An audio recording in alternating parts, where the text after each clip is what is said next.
கர்த்தருடைய பரிசுத்த நாமத்திற்கு மகிமை உண்டாகட்டும். Glory be to the Lord's holy name.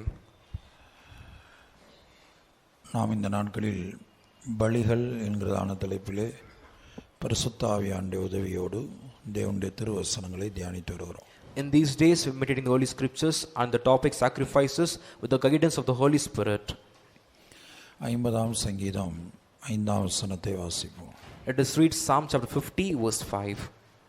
பலியினாலே என்னோட உடன்படிக்கை பண்ணின என்னுடைய பரிசுத்தவான்களை என்னிடத்தில் கூட்டுங்கள் என்பார். Gather my saints together unto me, those that have made a covenant with me by sacrifice. பலியினாலே என்னோட உடன்படிக்கை பண்ணின என்னுடைய பரிசுத்தவான்களை என்னிடத்தில் கொட்டுங்கள் என்பார். He will say, gather my saints unto me, those that have made a covenant by sacrifice with me. கர்த்தராகிய இயேசு கிறிஸ்துவின் ரகசிய வருகையிலே யார் எடுத்துக்கொள்ளப்படுவார்கள்? Who shall be caught up in the secret coming of Jesus?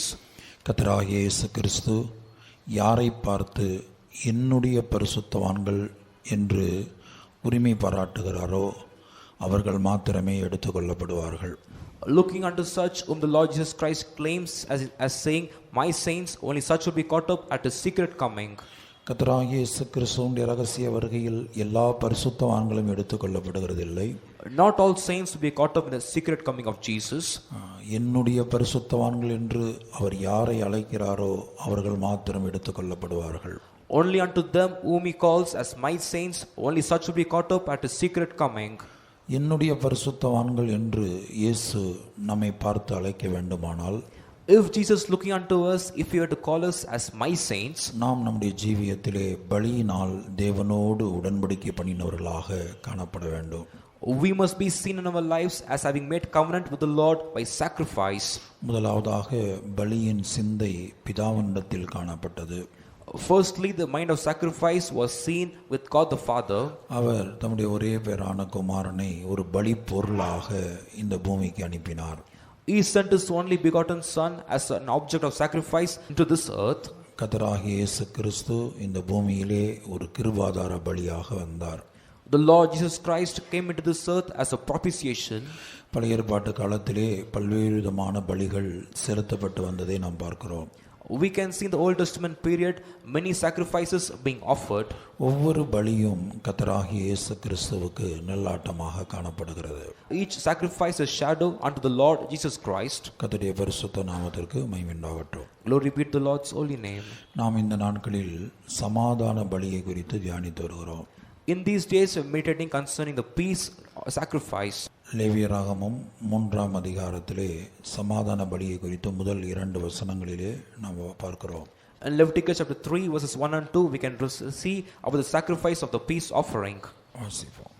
ஒருவன் சமாதான பலியை படைக்க வேண்டும் என்று மாட்டு மந்தையில் எடுத்து செலுத்துவான் ஆகில் அது காளையானாலும் சரி பசுவானாலும் சரி பழுதற்றிருப்பதை கர்த்தருடைய சந்நிதியில் செலுத்த கடவன். அவன் தன் பலியின் தலைமேல் தன் கையை வைத்து ஆசரிப்பு கூடார வாசலுக்கு முன்பாக அதை கொல்ல கடவன். அப்பொழுது ஆரோனின் குமாரராகிய ஆசாரியர் அதன் இரத்தத்தை பலிபீடத்தின் மேல் சுற்றிலும் தெளிக்க கடவர்கள். And if his oblation be a sacrifice of peace offering, if he offer it of the herd, whether it be a male or female, he shall offer it without blemish before the Lord. And he shall lay his hand upon the head of his offering and kill it at the door of the tabernacle of the congregation. And Aaron's sons, the priests, shall sprinkle the blood upon the altar round about. கர்த்தருடைய பரிசுத்த நாமத்திற்கு மகிமை உண்டாகட்டும். Glory be to the Lord's holy name. இங்கே சமாதான பலியை பற்றியதான பிரமாணங்களை ஒழுங்குகளை இந்த அதிகாரம் முழுவதும் நாம் பார்க்கிறோம். In this entire chapter we can see of the laws and orders concerning the peace offering. சமாதானத்துக்காக நாம் பலியாய் மாற வேண்டிய சூழ்நிலை வந்தாலும் பலியாக மாற வேண்டும் என்பதுதான் இந்த பலியினுடைய மிக முக்கியமான நோக்கம்.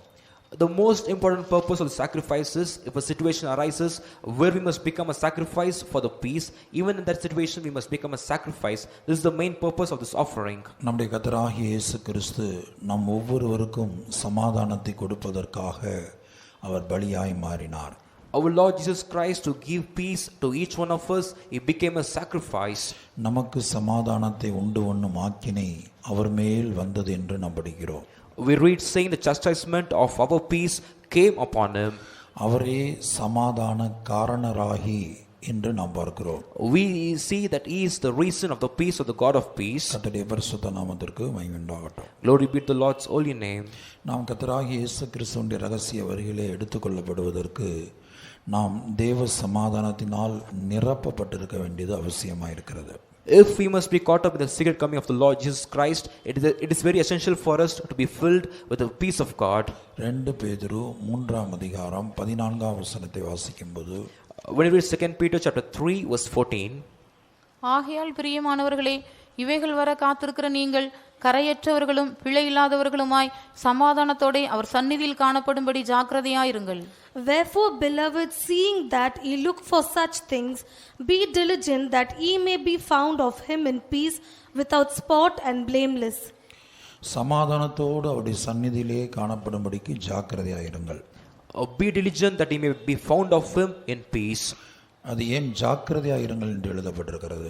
Why is it written saying that you must be diligent? நம்முடைய சமாதானத்தை குலைத்து போடும்படியாய், நம்முடைய சமாதானத்தை நஷ்டப்படுத்தும்படியாய் பிசாசின் வல்லமைகள் தினந்தோறும் நம்மோடு போராடக்கூடியதாக இருக்கிறது. The powers of the devil strive against us every single day to spoil our peace and to make our peace go waste. நம்முடைய பிதாவாகிய தேவன் சமாதானத்தின் தேவன் என்று அழைக்கப்படுகிறார். Our God the Father is called as the God of peace. நம்முடைய கர்த்தராகிய இயேசு சமாதான பிரபு என்று அழைக்கப்படுகிறார். Our Lord Jesus Christ is called as the Prince of Peace. நம்முடைய பரிசுத்த ஆவியானவர் சமாதானத்தின் ராஜா என்று அழைக்கப்படுகிறார். Our Holy Spirit is called as the King of Peace. ஆகவே தேவன் சமாதானத்திலே காணப்படுகிறார். Therefore God is seen in peace. நாமும் சமாதானம் உள்ளவர்களாக காணப்பட வேண்டும். And we also should be seen having peace in us. முதலாவது நாம் தேவனோடு சமாதானம் உள்ளவர்களாய் இருக்க வேண்டும். Firstly, we must be the ones having peace with God. நமக்கும் தேவனுக்கும் இடையிலே ஒரு சமாதானம் எப்போதும் காணப்பட வேண்டும். There must be a peace between us and God at all times. கர்த்தருடைய பரிசுத்த நாமத்துக்கு மகிமை உண்டாகட்டும். Glory be to the Lord's holy name.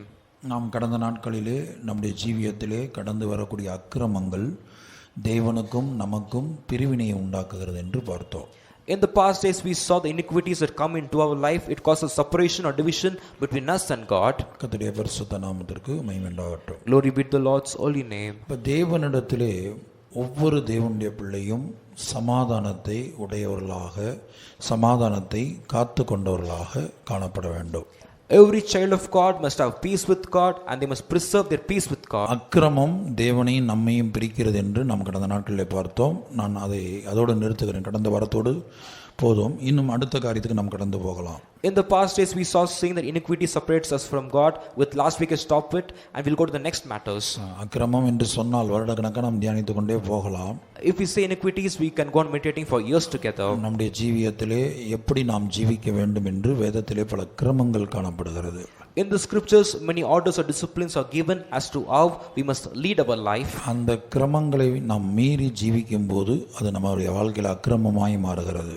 When we transgress the orders and disciplines, then it will become as an iniquity in our life. அக்கிரமம் நமக்குள்ளே காணப்படும் போது தேவனுக்கும் நமக்கும் இடையிலே பிரிவினை தான் இருக்கும். ஒருபோதும் சமாதானம் இருக்காது. When iniquity is seen within us, there will be division between us and God. There will be no peace between us. கர்த்தருடைய பரிசுத்த நாமத்திற்கு மகிமை உண்டாகட்டும். Glory be to the Lord's holy name. இப்ப தேவனோடு நமக்கு சமாதானம் காணப்படாவிட்டால், If we don't have peace with God, கர்த்தராகிய இயேசு கிறிஸ்து கண்ணீர் விடக்கூடியவராய் இருக்கிறார். the Lord Jesus Christ will be seen as the one shedding tears. லூக்கா 19ஆம் அதிகாரத்திலே நாம் பார்க்கும்போது, When we read Luke chapter 19, அங்கே எழுத்தின்படியான இஸ்ரவேல் ஜனங்கள், literal children of Israel, அவர்கள் தேவனோடு சரியான ஒரு சமாதானம் உடையவர்களாக காணப்படவில்லை.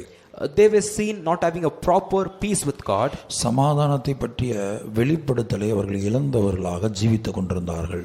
They were living a life having lost a revelation concerning peace. அந்த சந்தர்ப்பத்திலே கர்த்தராகிய இயேசு கிறிஸ்து இந்த உலகத்திலே மனிதனாய் வந்து ஜீவித்துக் கொண்டிருந்தார். In that occasion, Lord Jesus Christ had come into this earth and was living as a man here. எருசலேம் நகரத்துக்கு அவர் கடந்து வந்தபோது, When he came to the city of Jerusalem, அந்த எருசலேம் என்ற வார்த்தைக்கு பல அர்த்தங்கள் இருக்கிறது. this word Jerusalem has many meanings. அதுல ஒரு அர்த்தம், அது சமாதானத்தின் நகரம். One meaning among it is called as a city of peace. Jeru என்றால் சிட்டி என்றும், சாலேம் என்றால் சமாதானம் என்றும் அர்த்தம். The meaning of the word is Jeru means city and Salim means peace. ஆனால் அதே வேளையில் எருசலேம் என்ற வார்த்தைக்கு இது மட்டுமல்ல அர்த்தம், இதை விட இன்னும் முக்கியமான சில அர்த்தங்கள் இருக்கிறது. At the same time, this is not the only meaning for the word Jerusalem. There are more important meanings other than these. கர்த்தருடைய பரிசுத்த நாமத்துக்கு மகிமை உண்டாகட்டும். Glory be to the Lord's holy name. அப்ப எருசலேம் நகரத்துக்கு வந்தபோது அந்த நகரத்தை பார்த்து இயேசு கண்ணீர் விட்டு அழுதார் என்று நாம் படிக்கிறோம். We see Lord Jesus Christ when he came to the city of Jerusalem, he shed tears and wept for it. இயேசு கண்ணீர் விட காரணம் என்ன? What is the reason for Jesus to weep over it? அந்த ரெண்டு காரணங்களை இங்கே இயேசு சொல்லுகிறார். Here Jesus mentions two reasons. அதில் மிக முக்கியமாக ஒரு காரணத்தை நாம் பார்க்கும்போது, When we see one important reason of them, லூக்கா 19 அதிகாரம் 41 வசனம் 42 44 வரைக்கும் வாசிங்க. Luke chapter 19 verses 41 to 44. அவர் சமீபமாய் வந்தபோது நகரத்தை பார்த்து அதற்காக கண்ணீர் விட்டழுது, உனக்கு கிடைத்த இந்த நாளிலாகிலும் உன் சமாதானத்துக்கு ஏற்றவைகளை நீ அறிந்திருந்தாயானால் நலமாயிருக்கும். இப்பொழுதோ அவைகள் உன் கண்களுக்கு மறைவாயிருக்கிறது. உன்னை சந்திக்கும் காலத்தை நீ அறியாமற் போனபடியால் உன் சத்துருக்கள் உன்னை சூழ மதில் போட்டு உன்னை வளைந்து கொண்டு எப்பக்கத்திலும் உன்னை நெருக்கி உன்னையும் உன்னிலுள்ள உன் பிள்ளைகளையும் தரையாக்கி போட்டு உன்னிடத்தில் ஒரு கல்லின் மேல் ஒரு கல் இராதபடிக்கு செய்யும் நாட்கள் உனக்கு வரும் என்றார். And when he was come near, he beheld the city and wept over it, saying, If thou hadst known, even thou at least in this thy day, the things which belong unto thy peace, but now they are hid from thine eyes. For the day shall come upon thee, that thine enemy shall cast a trench about thee, and compass thee round, and keep thee in on every side, and shall lay thee with the ground, and thy children within thee, and they shall not leave in thee one stone upon another, because thou knewest not the time of thy visitation. இங்கே கவனமாய் நாம் இந்த வேத பகுதியை பார்ப்போமானால், If you were to carefully observe this portion of the scripture, ஒன்று எழுத்தின்படியான இஸ்ரவேல் ஜனங்கள் தங்களுடைய சமாதானத்துக்கு ஏற்றவைகளை அறியாதவர்களாய் இருந்தார்கள். one literal people of Israel, they did not know the things that belong unto their peace. அது உன்னுடைய கண்களுக்கு மறைவாய் இருக்கிறது, சமாதானத்துக்கு ஏற்ற காரியம் உன் கண்களுக்கு மறைவாய் இருக்கிறது என்று இயேசு சொல்லுகிறார். Jesus says that it from thine eyes, and the things that pertains unto thy peace, that it from thy eyes. Jesus says like this. எப்படி சமாதானத்தை பெற்றுக்கொள்ள வேண்டும்? How should we receive peace? மிக முக்கியமாக தேவனோடு சமாதானத்தை காத்துக்கொள்கிற அனுபவம். Most importantly, the experience of preserving peace with God. சில வேளையில் தேவனோடு சமாதானத்தை காத்துக்கொள்ள நாம் முயற்சிக்கும் போது மனிதர்களோடு பிரிவினை வரலாம். Sometimes when we try to preserve the peace that we have with God, there may be divisions or separations among other men. கர்த்தருடைய பரிசுத்த நாமத்துக்கு மகிமை உண்டாகட்டும். Glory be to the Lord's holy name. நான் மறுபடியும் சொல்லுகிறேன். I once again repeat. இப்போ நாம் தேவனோடு சமாதானத்தை காத்துக்கொள்ள வேண்டிய சூழ்நிலைகள் வரும்போது, Now when occasions arise wherein we must preserve our peace with God, தேவனோடு சமாதானத்தை காத்துக்கொள்வதன் நிமித்தமாக சில மனிதர்களோடு, ஏன் நம்முடைய குடும்பத்தாரோடு கூட பிரிவினை உண்டாகலாம். because of this preserving the peace with God, there might be divisions among other men, including our own family. அப்போ நாம் அறிந்திருக்க வேண்டிய மிக முக்கியமான காரியம் தேவனோடு சமாதானம். The most important thing that we must know is peace with God. அது ஒருபோதும் நம்முடைய கண்களுக்கு மறைவாய் இருக்கக்கூடாது. It should be never hid from our eyes. நம்மை பார்த்து, நம்மில் ஒருவரையும் பார்த்து இயேசு சொல்லக்கூடாது, உன் சமாதானத்துக்கு ஏற்றவைகளை நீ அறிந்திருந்தாயானால் நலமாயிருக்கும். Looking unto any one of us, just not should not say like this. It would have been well with thee if thou had known the things which is pertaining thy peace. இப்பொழுதோ அவைகள் உன் கண்களுக்கு மறைவாய் இருக்கிறது. But now are they hid from thine eyes. இந்த வார்த்தையை நம்மில் ஒருவரை பார்த்தும் இயேசு சொல்லக்கூடாது. Looking unto any one of us, Jesus should not say these words. அந்த கண்களுக்கு மறைவாக தேவனோடு சமாதானமாய் இருக்கக்கூடிய விஷயம் நம்மில் ஒருவருடைய கண்களுக்கு அது மறைவாய் இருக்கக்கூடாது. This matter of keeping peace with God should not be hid from the eyes of any one of us.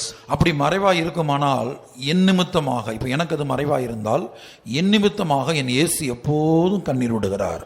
Now if this is it from our eyes, because of me, in my case, Jesus will be always shedding tears for my sake. ஒருவேளை உங்களுக்கு அது மறைவாய் இருந்தால் உங்கள் நிமித்தமாக இயேசு எப்போதும் கண்ணீர் விடுகிறார். And if it is it from your eyes, for your sake, Jesus is always shedding tears and weeping for you. அவர் கண்ணீர் விட காரணம் என்ன?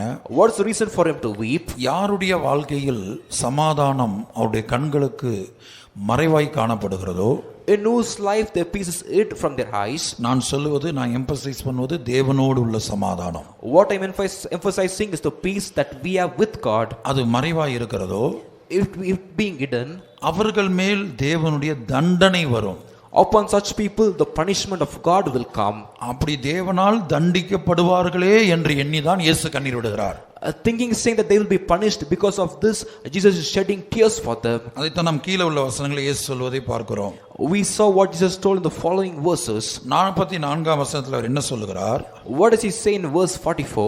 உன்னையும் உன்னிலுள்ள உன் பிள்ளைகளையும் தரையாக்கி போட்டு, and shall lay thee even thy children to the ground.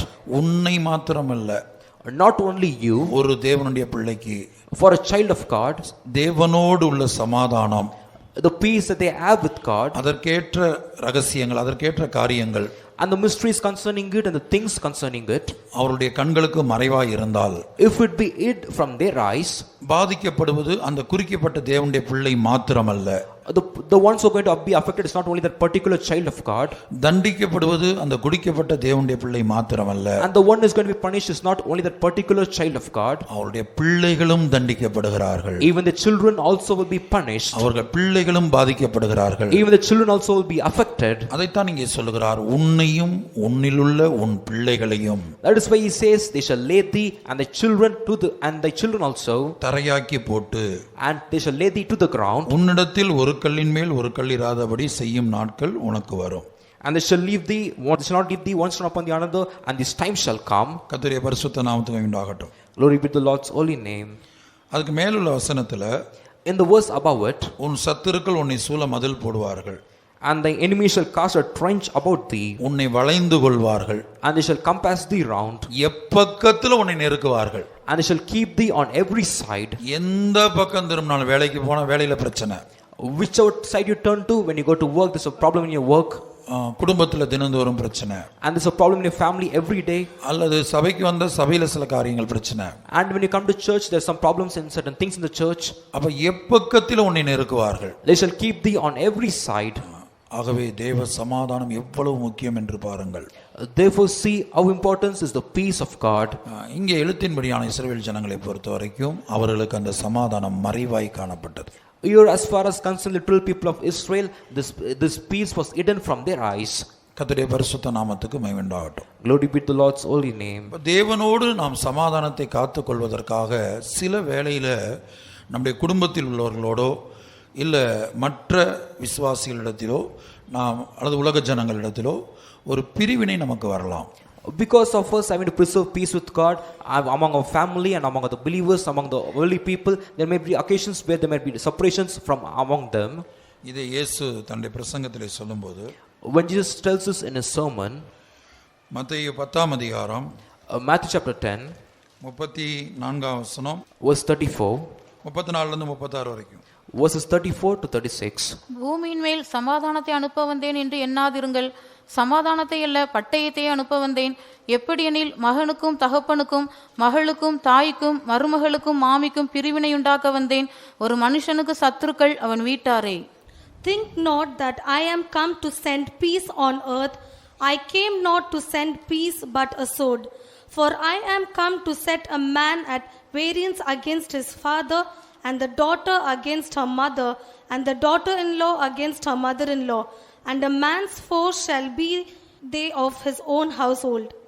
அவர் சமாதானத்தை கொடுக்கும்படியாக பலியாய் மாறினார் என்று பார்க்கிற அந்த சத்தியத்திற்கும், The truth wherein we see that he became a sacrifice to give us peace, இப்போது நாம் வாசிக்க கேட்ட இயேசு தன்னுடைய வாயினால் சொன்ன இந்த சத்தியத்திற்கும், and the truth that we just being read now, the truth that Jesus told by his own mouth, ஒரு பெரிய வேறுபாடு, ஒரு முரண்பாடு இருப்பதை நாம் பார்க்கிறோம். we can see there's a great difference and there's a great separation among these two. கான்ட்ராடிக்டா இருக்கிறதை நாம் பார்க்கிறோம். We can see it being contradicting to each other. கர்த்தருடைய பரிசுத்த நாமத்துக்கு உண்டாகட்டும். Glory be to the Lord's holy name. அதைத்தான் நாம் தெளிவாக சத்தியத்தை அறிந்து கொள்ள வேண்டும். That is why we must know the truth very clearly. எந்த ஒரு தேவனுடைய பிள்ளையும் அந்தி கிறிஸ்துவோடு போய் சமாதானமா இருக்க முடியாது. Any child of God cannot be in peace with the Antichrist. எந்த ஒரு தேவனுடைய பிள்ளையும் பிசாசோட போய் சமாதானமா இருக்க முடியாது. Any child of God cannot be in peace with the devil. அந்தி கிறிஸ்துவோடு சமாதானமா இருக்க முடியாது. They cannot be in peace with the Antichrist. அந்தி கிறிஸ்து என்று சொன்னால் இயேசுவின் ரகசிய வரிக்கு பிற்பாடு வரப்போகிற அந்த அந்தி கிறிஸ்து அல்ல. When we say Antichrist, it's not the Antichrist that's going to come after the second coming of Jesus. நான் இப்போது சொல்ற அந்தி கிறிஸ்து, The Antichrist that I say right now, இயேசுவின் ரகசிய வரிக்கு பிற்பாடு எழும்ப போகிற ஒரு உலகத் தலைவனை குறித்து அல்ல. it is not concerning a world leader who is going to arise after the secret coming of Jesus. நான் சொல்லுகிற அந்தி கிறிஸ்து இப்போதே உலகத்தில் இருக்கிறார்கள். And the Antichrist that I speak about right now, they're seen right now in this world. இப்போது உலகத்தில் இந்த கிருபையின் காலத்தில் ஒரு அந்தி கிறிஸ்து அல்ல, அநேக அந்தி கிறிஸ்துகள் இருக்கிறார்கள். In the spirit of grace, not just one Antichrist, there are many Antichrists. 1 யோவான் 2:18. 1 John chapter 2 verse 18. பிள்ளைகளே, இது கடைசி காலமாயிருக்கிறது. அந்தி கிறிஸ்து வருகிறான் என்று நீங்கள் கேள்விப்பட்டபடி இப்பொழுதும் அநேக அந்தி கிறிஸ்துகள் இருக்கிறார்கள். அதனாலே இது கடைசி காலம் என்று அறிகிறோம். Little children, it is the last time, and as ye have heard that Antichrist shall come, even now are there many Antichrists, whereby we know that it is the last time. இந்த வேத வசனத்திலே 2 விதமான அந்தி கிறிஸ்துகளை குறித்து பேசுகிறார். In this portion of scripture, he speaks about 2 Antichrists. அந்தி கிறிஸ்து வருகிறான் என்று நீங்கள் கேள்விப்பட்டபடி, As ye have heard, the Antichrist shall come. அந்த அந்தி கிறிஸ்து யார்? Who is that Antichrist? அங்கே குறிப்பிடப்பட்டிருக்கிற அந்தி கிறிஸ்து யார்? Who is the Antichrist mentioned here? இயேசுவின் ரகசிய வரிக்கு பிற்பாடு இந்த முழு உலகத்தையும் ஆளுகை செய்ய போகிற ஒரு உலகத் தலைவன். It is the world leader who is going to reign the entire world after the second coming of Jesus. ஒரு சர்வாதிகாரி. He is a dictator. ஆனா இப்போதும் அநேக அந்தி கிறிஸ்துகள் இருக்கிறார்கள். Even now there are many Antichrists. இந்த அந்தி கிறிஸ்துகள் யார்? Who are these Antichrists? 1 யோவான் 2:22. 1 John chapter 2 verse 22. இயேசுவை கிறிஸ்து அல்ல என்று மறுதலிக்கிறவனே அல்லாமல் வேற யார் பொய்யன்? பிதாவையும் குமாரனையும் மறுதலிக்கிறவனே அந்தி கிறிஸ்து. Who is the liar but he that denieth that Jesus is the Christ?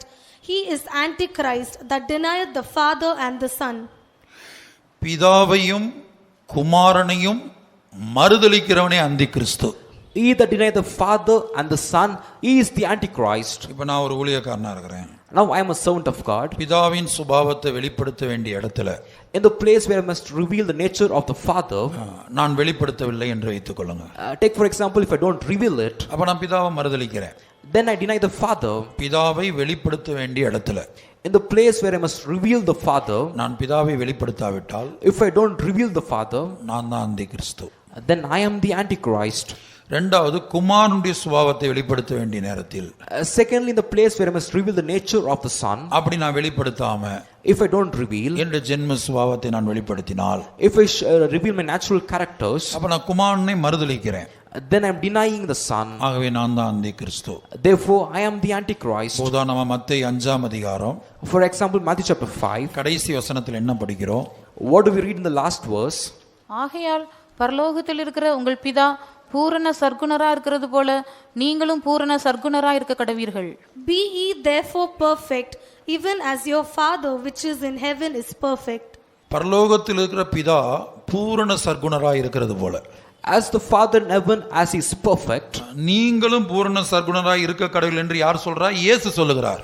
you must be perfect. Who says this? Jesus says this. அப்ப பிதாவுடைய கேரக்டர் நமக்குள்ள உருவாகணும், பிதாவின் சுபாவம் நமக்குள்ள உருவாகணும். The character of the Father should be formed in us. மேலுள்ள வசனங்களை இங்க படித்து பார்த்தீங்கன்னா பிதாவுடைய சுபாவத்துல சில காரியங்களை சொல்றாரு.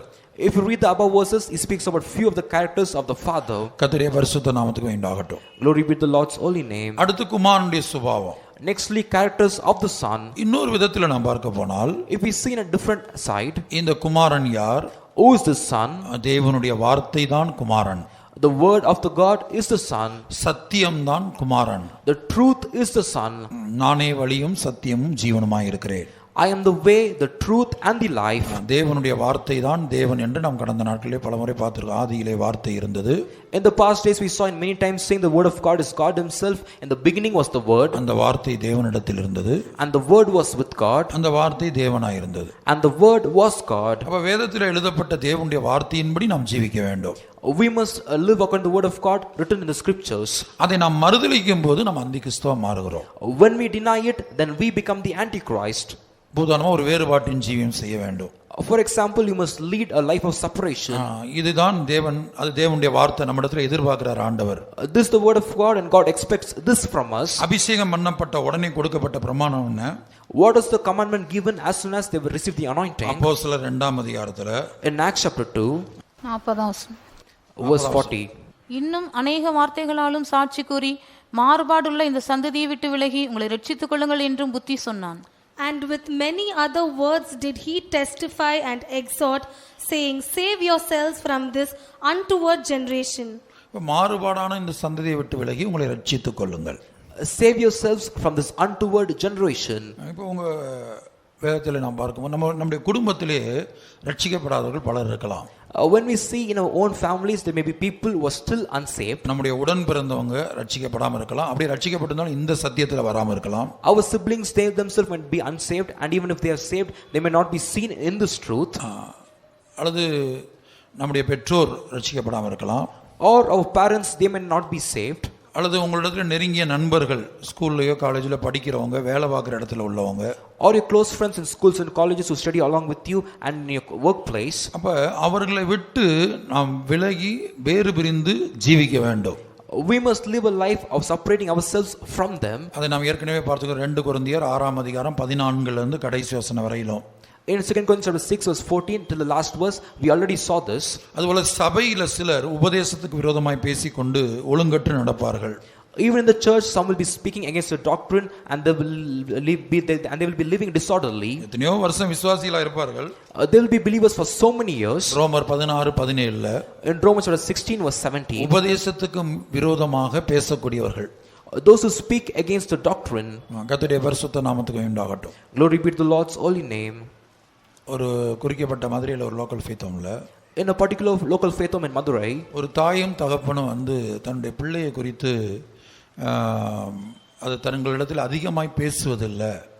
a father and mother concerning the daughter or the child, they told saying that they do not that she does not speak much with them. வீட்டில் அதிகமாக தங்களிடத்தில் பேசுவதில்லை. She does not speak much with them in the house. கேட்குற கேள்விக்கு ஒரு வார்த்தையில் பதில் சொல்லுது. To the questions asked, she just replies in one word. அதிகமாக பேசுறதில்ல. She does not speak much. அதனால கொஞ்சம் அட்வைஸ் பண்ணும்படியாக சொன்னாங்க. Therefore they asked me to advise concerning this. 10th standard படிக்கக்கூடிய ஒரு பொண்ணு. And the child was a girl studying the 10th standard. நல்ல ஒரு அருமையான பிள்ளை அது. She was a very good child. ஆனால் எனக்கு அது சந்தேகம் வந்தது. ஒரு தெய்வ பயம் உள்ள, தெய்வ பக்தி உள்ள அருமையான ஒரு பிள்ளை. She was a good child, having the godly fear and a very godly child. அப்போ நான் கூப்பிட்டு விசாரித்தேன். I called her and inquired. அப்போ அந்த பொண்ணு சொன்னது என்னவென்றால், What the child told was, சில நேரம் உங்க வீட்டுக்கு வந்தாங்கன்னா, sometimes when they come to the house உபதேசத்துக்கு விரோதமாகவோ, against the doctrine, அல்லது தேவ ஜனங்களுக்கு விரோதமாக, அவங்க மற்றவருடைய குறைகளை பற்றியோ, or against the people of God regarding the shortcomings of other people, இப்படிலாம் பல காரியங்களை பேசுறாங்க. like this they speak many different things. எனக்கு அவங்கள பார்க்கிறதுக்கே பிடிக்காம இருக்குது. I even don't like to see them. அப்ப கர்த்தர் என்ன அவங்கள்ட்ட இருந்து கொஞ்சம் விலகி இருக்க முடியாது, கர்த்தர் என்கிட்ட சொல்லியிருக்கிறாருன்றாங்க. The Lord himself, அப்படி சொல்லுது அந்த பொண்ணு. that girl told me saying, the Lord has told me that I should be separate from them. எனக்கு ஆச்சரியமா இருந்தது அது. I was very surprised about this. ஒரு தாய் தகப்பனிடத்துல, from a father and a mother, அவங்க அதான் ஒவ்வொரு கூட்டம் முடிந்த பிற்பாடும் வீட்டில் உட்கார்ந்து உபதேசத்துக்கு விரோதமாக எதையாவது பேசிக் கொண்டிருப்பார்கள். after the meeting is over, when they come back to their houses, they will be speaking something against the doctrine. அடுத்து சபையில் உள்ள அந்த விசுவாசி எப்படி, இந்த விசுவாசி அப்படின்னு அதை பற்றி பேசுவாங்க. Then they will be speaking about other believers, saying this believer is like this and the other believer is like this. நான் அவர்கள் இருக்கிற இடத்துக்கே போக முடியல, அதை கேட்கவே எனக்கு கஷ்டமா இருக்கிறது என்று சொல்லுகிறது. She told, like, not go to the place where they are. It is very difficult for me to listen to what they are speaking. அப்ப பாருங்க, கர்த்தர் அந்த தாய் தகப்பனை விட்டு, 2 பேரும் விசுவாசி தான், பழைய விசுவாசிகள். See God from the father and mother, even though they were old believers. இதிலே பிறந்து இதிலே வளர்ந்தவங்க அவங்க family.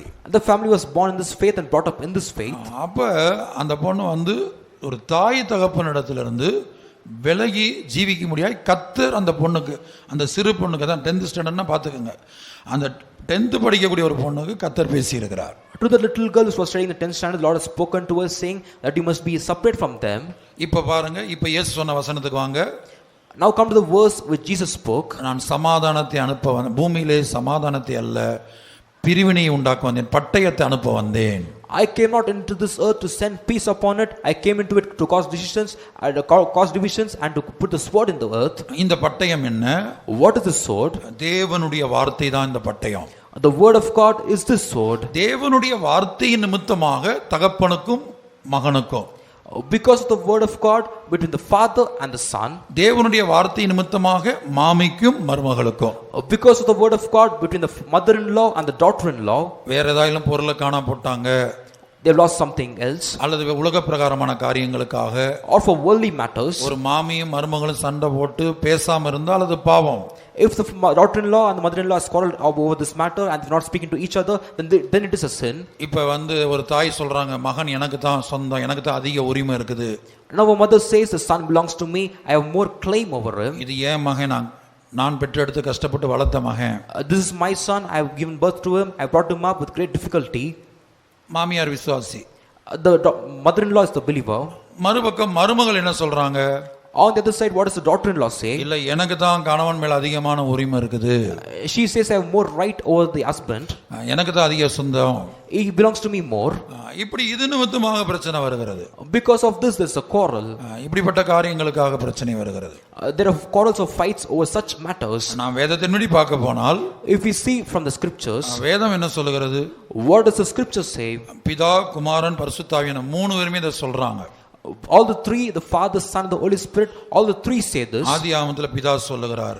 In Genesis, Father says, ஒரு விவாகத்துக்கு பிற்பாடு, after marriage is over, அந்த கணவன் என்ன செய்றான்? தன் தகப்பனையும் தாயையும் விட்டு, what does the husband do? He shall leave the father and the mother, மனைவியோடு இசைந்திருப்பான். and he shall be joined together with his wife, அவர்கள் இருவரும் ஒரே மாம்சமாயிருப்பார்கள். and they both shall be one flesh. தாயும் பிள்ளையும் ஒரே சரீரம் என்று வேதம் சொல்லவில்லை. The scripture does not say, saying the mother and the child is one flesh. தாயும் மகளும் ஒரே சரீரம் என்று சொல்லவில்லை. It did not say the mother and the son and the mother and the daughter, they are one flesh.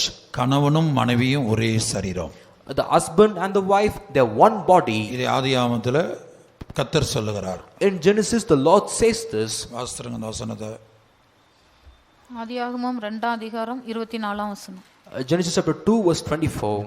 இது நிமித்தம் புருஷன் தன் தகப்பனையும் தன் தாயையும் விட்டு தன் மனைவியோட இசைந்திருப்பான், அவர்கள் ஒரே மாம்சமாயிருப்பார்கள். Therefore shall a man leave his father and his mother, and shall cleave unto his wife, and they shall be one flesh.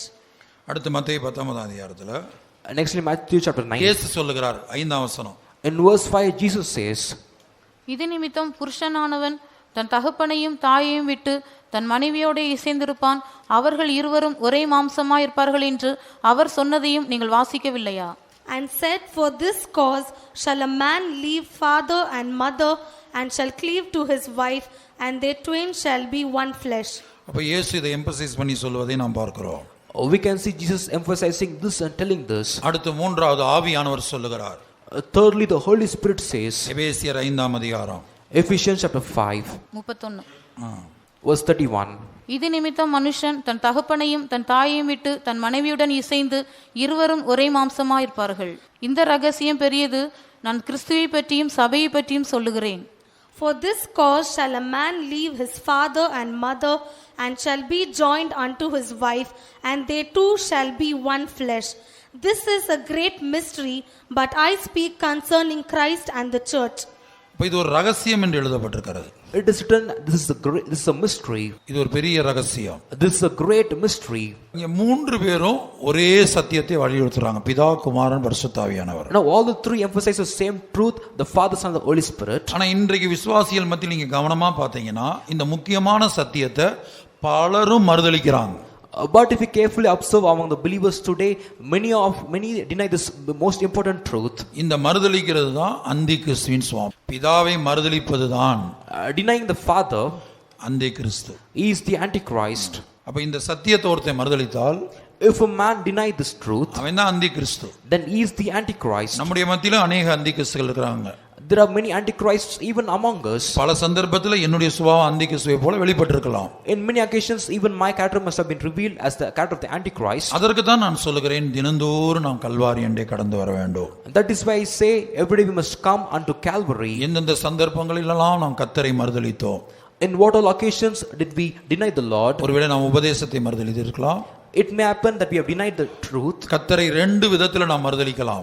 We can deny the Lord in two ways. ஒன்று உபதேச ரீதியாக நாம் மறுதலிக்கலாம். One, we can deny him by the doctrines. இரண்டாவது சுபாவ ரீதியாக அவருடைய சுபாவத்தை வெளிப்படுத்த வேண்டிய இடத்துல வெளிப்படுத்தாம மறுதலிக்கலாம். Secondly, we can deny in the basis of characters, where we should reveal his characters. If we don't reveal it, we can deny him like this. கர்த்தருடைய பரிசுத்த நாமம் உண்டாகட்டும். Glory be to the Lord's holy name. அப்ப இயேசு சொன்ன வசனத்துக்கு நாம் திரும்புவோம். Let us come back to the verse which Jesus told. அப்ப ஆண்டவர் என்ன சொல்றார்? What does the Lord say? வாசிப்போம். மறுபடியும் மத்தேயு 10ஆம் அதிகாரம் 34, Matthew chapter 10 verse 34 35. and verse 35. பூமியின் மேல் சமாதானத்தை அனுப்ப வந்தேன் என்று எண்ணாதிருங்கள், சமாதானத்தை அல்ல பட்டயத்தை அனுப்ப வந்தேன். எப்படியெனில் மகனுக்கும் தகப்பனுக்கும் மகளுக்கும் தாய்க்கும் மருமகளுக்கும் மாமிக்கும் பிரிவினை உண்டாக்க வந்தேன். ஒரு மனுஷனுக்கு Think not that I am come to send peace on earth. I came not to send peace but a sword. For I am come to set a man at variance against his father, and the daughter against her mother, and the daughter-in-law against her mother-in-law. பிரிவினை உண்டாக்க வந்தேன். I have come to cause division. ஆனா அதே வேளையில முழு உலகத்துக்கும் சமாதானத்துக்காக இயேசு பலியாய் மாறினார். At the same time, for the peace of the entire world, Jesus Christ became a sacrifice. அந்த சமாதானத்துக்கு இதற்கு வித்தியாசம் இருக்கிறது. There's a difference between that peace and this peace. மனிதன் இழந்து போன பாவத்தின் நிமித்தமாக இழந்து போன சமாதானத்தை அவனுக்கு கொடுப்பதற்காக, தேவனுடைய அதே சமாதானத்தை கொடுப்பதற்காக இயேசு பலியாய் மாறினார். The peace which man lost because of his sin, and the peace and the God's own peace to give this to man, Jesus Christ became a sacrifice. அதே வேளையில ஒரு மனிதன் ரட்சிக்கப்பட்டு விசுவாசியாய் மாறி விசுவாசியாய் ஊழியக்காரனாய் மாறும்போது, At the same time, when a man is saved and he becomes a believer or a servant of God, அதற்கப்புறம் அந்த பட்டயம் ரொம்ப ரொம்ப முக்கியம். after that the sword is very very important. அந்த பட்டயம் தான் எபிரேயர் 4:12. That sword is written in Hebrews chapter 4 verse 12. தேவனுடைய வார்த்தையானது ஜீவனும் வல்லமையும் உள்ளதாயும் இருபுறமும் கருக்குள்ள எந்த பட்டயத்திலும் கருக்கானதாயும் ஆத்துமாவையும் ஆவியையும் கணுக்களையும் ஊனையும் பிரிக்கத்தக்கதாக உருவ குத்துகிறதாயும் இருதயத்தின் நினைவுகளையும் யோசனைகளையும் வகையறுக்கிறதாயும் இருக்கிறது. For the word of God is quick and powerful and sharper than any two-edged sword, piercing even to the dividing asunder of soul and spirit, and of the joints and marrow, and is a discerner of the thoughts and intents of the heart. அப்ப தேவனுடைய வார்த்தை என்கிற பட்டயத்தின் நிமித்தம் நாம் என்ன செய்யணும்? தகப்பனும் மகனும் ஒருவேளை பிரிய வேண்டிய சூழ்நிலை வந்தா பிரியணும். For the sword of the word of God, if occasion arises where the father and son must be divided, if that occasion arises, we must be divided or be separate. தாய்க்கும் மகளுக்கும் இப்படி ஒரு பிரிவினை வந்தா, ஒரு பிரச்சனை வந்தால், அதான் தேவனுடைய வார்த்தை நிமித்தம் பிரிய வேண்டிய சூழ்நிலை வந்தா பிரியணும். If a division of problem comes because of the word of God between the mother and daughter, and if such occasion arises, they must be divided and be separate. அது எப்படி பிரியறதுங்கிறதுக்கு தான் நான் ஒரு உதாரணம் ஏற்கனவே சொன்னேன். அந்த ஒரு சின்ன பிள்ளைக்கு கர்த்தர் பேசின காரியம். An example for this division, I gave an example of the little child to whom the Lord spoke and what the Lord had spoken to her. அப்ப அந்த இடத்துல பெற்றோர்கள் பேசக்கூடிய அந்த இடத்துக்கு போய் அந்த பிள்ளைக்கு நிக்கவே முடியல. In that occasion, child will not go to the place where the parents were talking. அந்த ஆவியானவர் அதை அனுமதிக்கிறது இல்ல. The Spirit of God did not permit that. ஏன்னா தாயும் தகப்பனும் பல காரியங்களை, மற்றவங்களுக்கு விரோதமான காரியங்களை, உபதேசத்துக்கு விரோதமான காரியங்களை பேசிக் கொண்டிருக்கிறார்கள். Because the father and mother are speaking many things against other people and against the doctrine, they are speaking many things like this.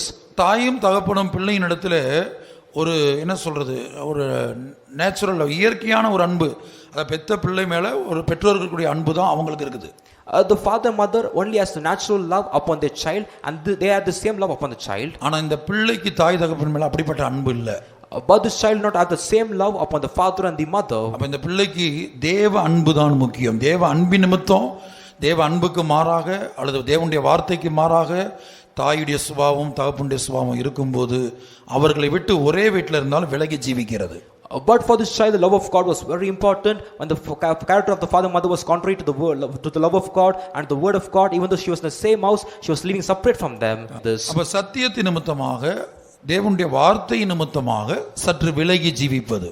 Because of the truth and for the word of God, living a little separate or living a little away from them. அது எந்த உறவா இருந்தாலும், it might be any relationship. இப்ப தாய் பிள்ளை உறவிலே விலகி ஜீவிக்க வேண்டுமானால், if in a relationship of a mother and child, if they have to live separate, அப்ப நீங்க ஸ்கூல்ல பல ஃப்ரெண்ட்ஸ், காலேஜ்ல பல ஃப்ரெண்ட்ஸ், அதுக்கப்புறம் வேலை ஸ்தலத்துல பல ஃப்ரெண்ட்ஸ், இப்படி உலக பிரகாரமான தோழர்களோடு ஐக்கியம் வைத்துக் கொண்டு ஜீவித்தால் அது எப்படி இருக்கும்?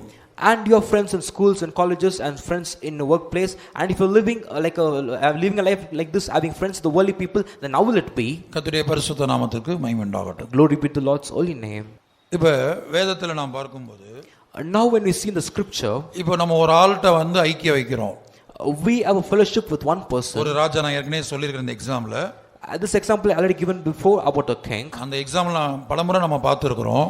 We have seen that example many times. ஆனால் இப்போ ஒரு வேறொரு கோணத்தில் அதை பார்க்க முடியாத அதை சொல்றேன். Now I'm giving this example to see it in a different angle. அதாவது ஒரு ராஜா வந்து யுத்தத்துக்கு போக தீர்மானிக்கிறான். A king decides to go to a battle. அப்போது அவன் என்ன செய்யறான்? இஸ்ரவேல் ஜனங்களை வந்து கூலி கொடுத்து துணைக்கு அழைக்கிறான், என் கூட யுத்தத்துக்கு வாங்கன்னு. He calls children of Israel for support to the war by giving them wages, and he calls them like this. அது புறஜாதி அல்ல. They're not the heathen. இவனும் தேவனுடைய பிள்ளை, Even he is a child of God. இவனும் தேவனால் அபிஷேகம் பண்ணப்பட்ட ராஜா. He was a king anointed by God. அவர்களும் தேவனால் அபிஷேகம் பண்ணப்பட்ட ராஜா, அவனும் தேவனால் அபிஷேகம் பண்ணப்பட்ட ராஜா. And even he also was a king anointed by God. ரெண்டு பேரும் கர்த்தருடைய பிள்ளைகள் தான். Both were children of God. அதனால அவன் கொடுத்து கூப்பிட்டான். Therefore gave and called them. பணம் கொடுத்து 100 தாலந்து வெள்ளி கொடுத்து கூப்பிடுறான். He gives them 100 talents of silver and calls them. அப்போது தேவனுடைய மனிதனை கர்த்தர் அனுப்புகிறார். Then God sends the man of God unto him. நீ அவனோட சேர்ந்து போக வேண்டாம். You should not go along with him. அவனோட கர்த்தர் இருக்கவில்லை. And the Lord is not with him. நீ அங்க போக வேண்டாம். You don't go there. இல்லை இதை மீறி நீ போகணுமானா போ. And if you transgress and go, you can go. காரியத்தை நடத்து. And you prosper the work. யுத்தத்துக்கு திறன் கொண்டு நில். You strengthen yourself and stand in the war. ஆனா கர்த்தர் உன்னை சத்துருக்கு முன்பாக விழ பண்ணுவார். But the Lord shall make you fall before the enemies. அப்ப அவன் சொல்றான், நான் என்ன செய்வது, 100 தாலந்து வெள்ளி கொடுத்துட்டனே. Then he told, what can I do? I have given 100 talents of silver. அப்போது கர்த்தர் சொல்றார், தேவனுடைய மனுஷன் சொல்றான், அது போனா போட்டும். Then the man of God says, if it is gone, let it be gone. நஷ்டம் அல்ல முக்கியம். The loss is not important. 100 தாலந்து வெள்ளி அல்ல முக்கியம். 100 talents of silver is not important. நீ தேவனுடைய வார்த்தைக்கு கீழ்ப்படியணும், அதுதான் முக்கியம். You must obey to the word of God. This is important. 100 தாலந்து வெள்ளி அல்ல முக்கியம். 100 talents of silver is not important. நீ தேவ சித்தம் செய்யணும், அதுதான் முக்கியம். You must do the will of God. That is important. இப்போ யோசித்து பாருங்க, Just think and see. அந்த வார்த்தைக்கு கீழ்ப்படிஞ்சு அவங்கள திருப்பி அனுப்பும்போது Listening to that word when he sends them back, அப்ப அவங்களுக்கு இவன் மேல பயங்கர கோபம் வந்தது. they got much anger against him. இப்போ ஒரு ஆளை ஒரு இடத்துக்கு கூப்பிட்டுட்டு வாங்கன்னு கூப்பிட்டுட்டு வெளியே போங்கன்னா எப்படி இருக்கும்? Now if you call a person saying, come with me here, and if you tell them to get out, just think how will it be? அதற்குத்தான் வாங்க என்று ஒரு ஆளை அழைப்பதற்கு முன்பாக, இல்ல ஒரு ஆளோட ஐக்கியப்படுவதற்கு முன்பாக, இல்ல ஒரு காரியத்தை நீ தீர்மானிப்பதற்கு முன்பாக தேவ சித்தத்தை அறிந்து விட்டு அதை செய்ய போகணும். Therefore, before calling a person or having fellowship with a person or before doing something, you must know the will of God and only then do it. இவன் என்ன செய்திருக்கலாம்? What should he have done? இப்படி ஒரு யுத்தத்துக்கு போக போகிறேன், I'm going to a war like this. இன்னாருக்கு 100 தாலந்து வெள்ளி கொடுத்து கூலி கொடுத்து கூப்பிடலாம்னு இருக்கேன் ஆண்டவரே. Lord, I'm thinking to give 100 talents of silver to such a person. I'm thinking to call them. நான் அப்படி செய்யட்டுமா என்று அவன் கேட்டிருக்கலாம். He should have asked saying, shall I do like this? அப்போ கர்த்தர் அதை தடுத்திருப்பார். Then the Lord would have stopped it. அப்ப அந்த 100 தாலந்து வெள்ளி வீணா போயிருக்காது. Then the 100 talents of silver would have not gone waste. இங்க 100 தாலந்து வெள்ளி போனது மாத்திரம் இல்ல, அந்த வாங்கினா பாருங்க, அந்த இஸ்ரவேலின் ராஜா எப்ராயிம் புத்திரர், அவங்களுக்கு இவன் மேல கோபமும் ஒரு பயங்கர கோபமும் ஒரு பிரிவினையும் உண்டானது. Now not only lost the 100 talents of silver and the king of Israel and the children of Ephraim, they had a great anger against him, and there's a division between them. வாசிங்க இந்த வேத பகுதியை. 2 நாளாகமம் 25 அதிகாரம் 2 Chronicles chapter 25 8-9. verses 8 and 9. 7ல இருந்து வாசிங்க. தேவனுடைய மனுஷன் ஒருவன் அவனிடத்தில் வந்து, ராஜாவே, இஸ்ரவேலின் சேனை உம்முடனே வரலாகாது. கர்த்தர் எப்ராயிமின் சகல புத்திரராகிய இஸ்ரவேலோடும் இருக்கவில்லை. போக மனதானால் நீர் போம், காரியத்தை நடத்தும், யுத்தத்திற்கு திடன் கொண்டு நில்லும். தேவன் உம்மை சத்ருக்கு முன்பாக விழ பண்ணுவார். ஒத்தாசை செய்யவும் விழ பண்ணவும் தேவனாலே கூடும் என்றான். அப்பொழுது அமத்சியா, அப்படியானால் நான் இஸ்ரவேலின் சேனைக்கு கொடுத்த 100 தாலந்திற்காக செய்ய வேண்டியது என்ன என்று தேவனுடைய மனுஷனை கேட்டான். அதற்கு தேவனுடைய மனுஷன், அதை பார்க்கிலும் அதிகமாய் கர்த்தர் உமக்கு கொடுக்க கூடும் என்றான். அப்பொழுது அமத்சியா எப்ராயிமரில் தன்னிடத்துக்கு வந்த சேனையை தங்கள் வீட்டிற்கு போய்விட பிரித்து விட்டான். அதனால் அவர்களுக்கு யூதாவின் மேல் மிகுந்த கோபம் உண்டு. உக்கிரமான எரிச்சலோட தங்களிடத்திற்கு திரும்பி போனார்கள். But there came a man of God to him, saying, O king, let not the army of Israel go with thee, for the Lord is not with Israel, to wit, with all the children of Ephraim. But if thou wilt go, do it, be strong for the battle. God shall make thee fall before the enemy, for God hath power to help and to cast down. And Amaziah said to the man of God, But what shall we do for the 100 talents which I have given to the army of Israel? And the man of God answered, The Lord is able to give thee much more than this. Then Amaziah separated them to wit the army that was come to him out of Ephraim, to go home again. Wherefore their anger was greatly kindled against Judah, and they returned home in great anger. இதுமுறை இந்த உதாரணத்தை பல கோணங்களில் நாம் பார்த்திருந்தாலும், Even though till now we have seen this example in different angles, இன்றைக்கு நாம் இந்த உதாரணத்தை எடுப்பது 10ஆம் வசனத்திற்காக. today we took this example for the verse 10. 10ஆம் வசனத்தை நாம் என்ன வாசிக்க கேட்டோம்? What did we hear being read in the verse 10? தேவனுடைய வார்த்தை நிமித்தம். Because of the word of God. இந்த ஊழியக்காரன் வந்து தேவனுடைய வார்த்தையை சொல்றான். Now the servant of God gives the word of God. அதான் பட்டயம். That is the sword. அவன் என்ன சொல்றான்? இனி இவனோட சேர்ந்து போகாத. What does he say? Hereafter don't go along with him. கர்த்தர் இவனோட இருக்கல. The Lord is not with him. நீ போனா விழுந்து போவ, தோல்வி அடைவ. If you go with him, you shall fall, you shall face defeat. அப்படின்னு சொல்றான். He says like this. அதைத்தான் நான் சொல்றேன். இங்க கவனிக்க வேண்டிய காரியம், இது வந்து இந்த யூத ராஜா ஒரு புறஜாதிட்ட போய் ஐக்கியம் வைக்கல, உலகத்து மனுஷங்கிட்ட போய் ஐக்கியம் வைக்கல. Now the thing that you must observe here is, this king of Judah did not have fellowship with the worldly people or the heathen. ஆசாவை போன்ற சில ராஜாக்கள், எசேக்கியாவை போன்ற சில ராஜாக்கள் சில சந்தர்ப்பத்தில் புறஜாதி ராஜாக்கள்கிட்ட போய் உதவி கேட்டிருக்கிறாங்க. Kings like King Asa and King Hezekiah, in many occasions they went and took help from the heathen kings. இவன் அப்படி போய் கேட்கல. He did not ask help like this. அவனும் தேவஜனம், இவனும் தேவஜனம். இவன் யூதா, அவங்க Israel. Even they are the children of the law of God, and even he is the children of God. He is Judah and they are Israel. அப்படி போய் கேட்டபோது, when he asked like this, அப்ப தேவனுடைய வார்த்தை வந்தது, நீ அவங்களோட போகாத. The word of God came, you must not go along with them. அப்ப தேவனுடைய வார்த்தைக்கு இவன் கீழ்ப்படிந்த போது, when he obeyed to the word of God, இவனுக்கு உண்டான நஷ்டம் என்ன? what was the loss that he faced? 100 தாலந்து வெள்ளி போனது மட்டுமல்ல, he not only lost 100 talents of silver, ஒரு பகையை சம்பாதித்தான். he gained an hatred. 10ஆம் வசனத்துல நாம் படிக்கிறோம், when you read verse 10, அந்த அவர்களை திருப்பி அனுப்பின போது, when they sent them back again, அதனால் அவர்களுக்கு யூதாவின் மேல் மிகுந்த கோபம் உண்டு. their anger was greatly kindled against Judah. உக்கிரமான எரிச்சலோடே திரும்பி போனார்கள். and they returned in great anger. தேவனுடைய வார்த்தைக்கு கீழ்ப்படிந்தது நிமித்தமாக சிலரை அவன் பகைத்து கொண்டான். because he obeyed to the word of God, he hated some people. அப்ப இங்க எது முக்கியம் அவனுக்கு? Now what is important to him? இப்ப இந்த இடத்துல இந்த பிளேஸ்ல நாம இருந்து என்ன செய்திருப்போம்? if we were in this place, what would we have done? நம்ம தேவனுடைய வார்த்தைக்கு கீழ்ப்படிய மாட்டோம். we will not obey to the word of God. நம்ம சந்தர்ப்ப சூழ்நிலையில தான் சொல்லிட்டு இருப்போம். we will only quote the circumstances and the situations. இல்ல எங்க சொந்தக்காரங்க அப்படி சொல்றாங்க, மாமா அப்படி சொல்றாங்க, எங்க சித்தி சொல்றாங்க, my relatives are telling like this, my uncle is telling like this, my aunt is telling like this, அல்லது வேலை ஸ்தலத்துல இந்த காரியம் இருக்குது, or this matter in my workplace, இல்ல காலேஜ்ல பிரின்சிபல் அப்படி சொல்றாங்க, or the principal of my college told like this, அல்லது வேற ஏதாவது காரியங்களை சொல்லுவோம். or we will quote some other reasons. என் கூட பிறந்தவங்க இப்படி சொல்றாங்க, my siblings are telling like this. இப்படி நாம் நம்முடைய சூழ்நிலைகளை சொல்லி அவர்களை மனிதர்களை பிரியப்படுத்தி அவங்களோட உள்ள சமாதானத்தை காத்துக்கொள்ளதான் நம்ம பிரயாசப்படுறோம். we will try to tell our situations and please man, and we will try to keep our peace only with the man. நம்ம சொன்னபடி நடக்காவிட்டால் அப்ப எனக்கு அவங்களுக்கு ஐக்கியம் இல்லாம போயிருமே. if the things does not happen as I have told, then I will not have fellowship with them. என் சகோதரன் துக்கப்படுவானே, my brother will be grieved, அல்லது என் மாமாவோ அல்லது என் சித்தப்பாவோ துக்கப்படுவாங்களே, or my uncles will be grieved, அல்லது கூட படிக்கிறவங்க துக்கப்படுவாங்களே, கூட படிக்கிற பிள்ளைகள்கிட்ட சொல்லிட்டேன் வர்றேன்னு சொல்லி, or my classmates will be grieved because I told them I am coming. கர்த்தருடைய பரிசுத்த நாமத்துக்கு உண்டாகட்டும். Glory be to the Lord's holy இப்படி name. மற்றவர்கள் துக்கப்படுவார்களே, like this others will be grieved. அப்ப அவங்களோட உள்ள சமாதானம் நஷ்டப்பட்டு போங்கறத நம்ம சிந்திக்கிறோம். we only think saying that the peace that we have with them, that will be lost. ஆனா இங்க இவனுக்கு தேவனோடு உள்ள சமாதானம் முக்கியம்.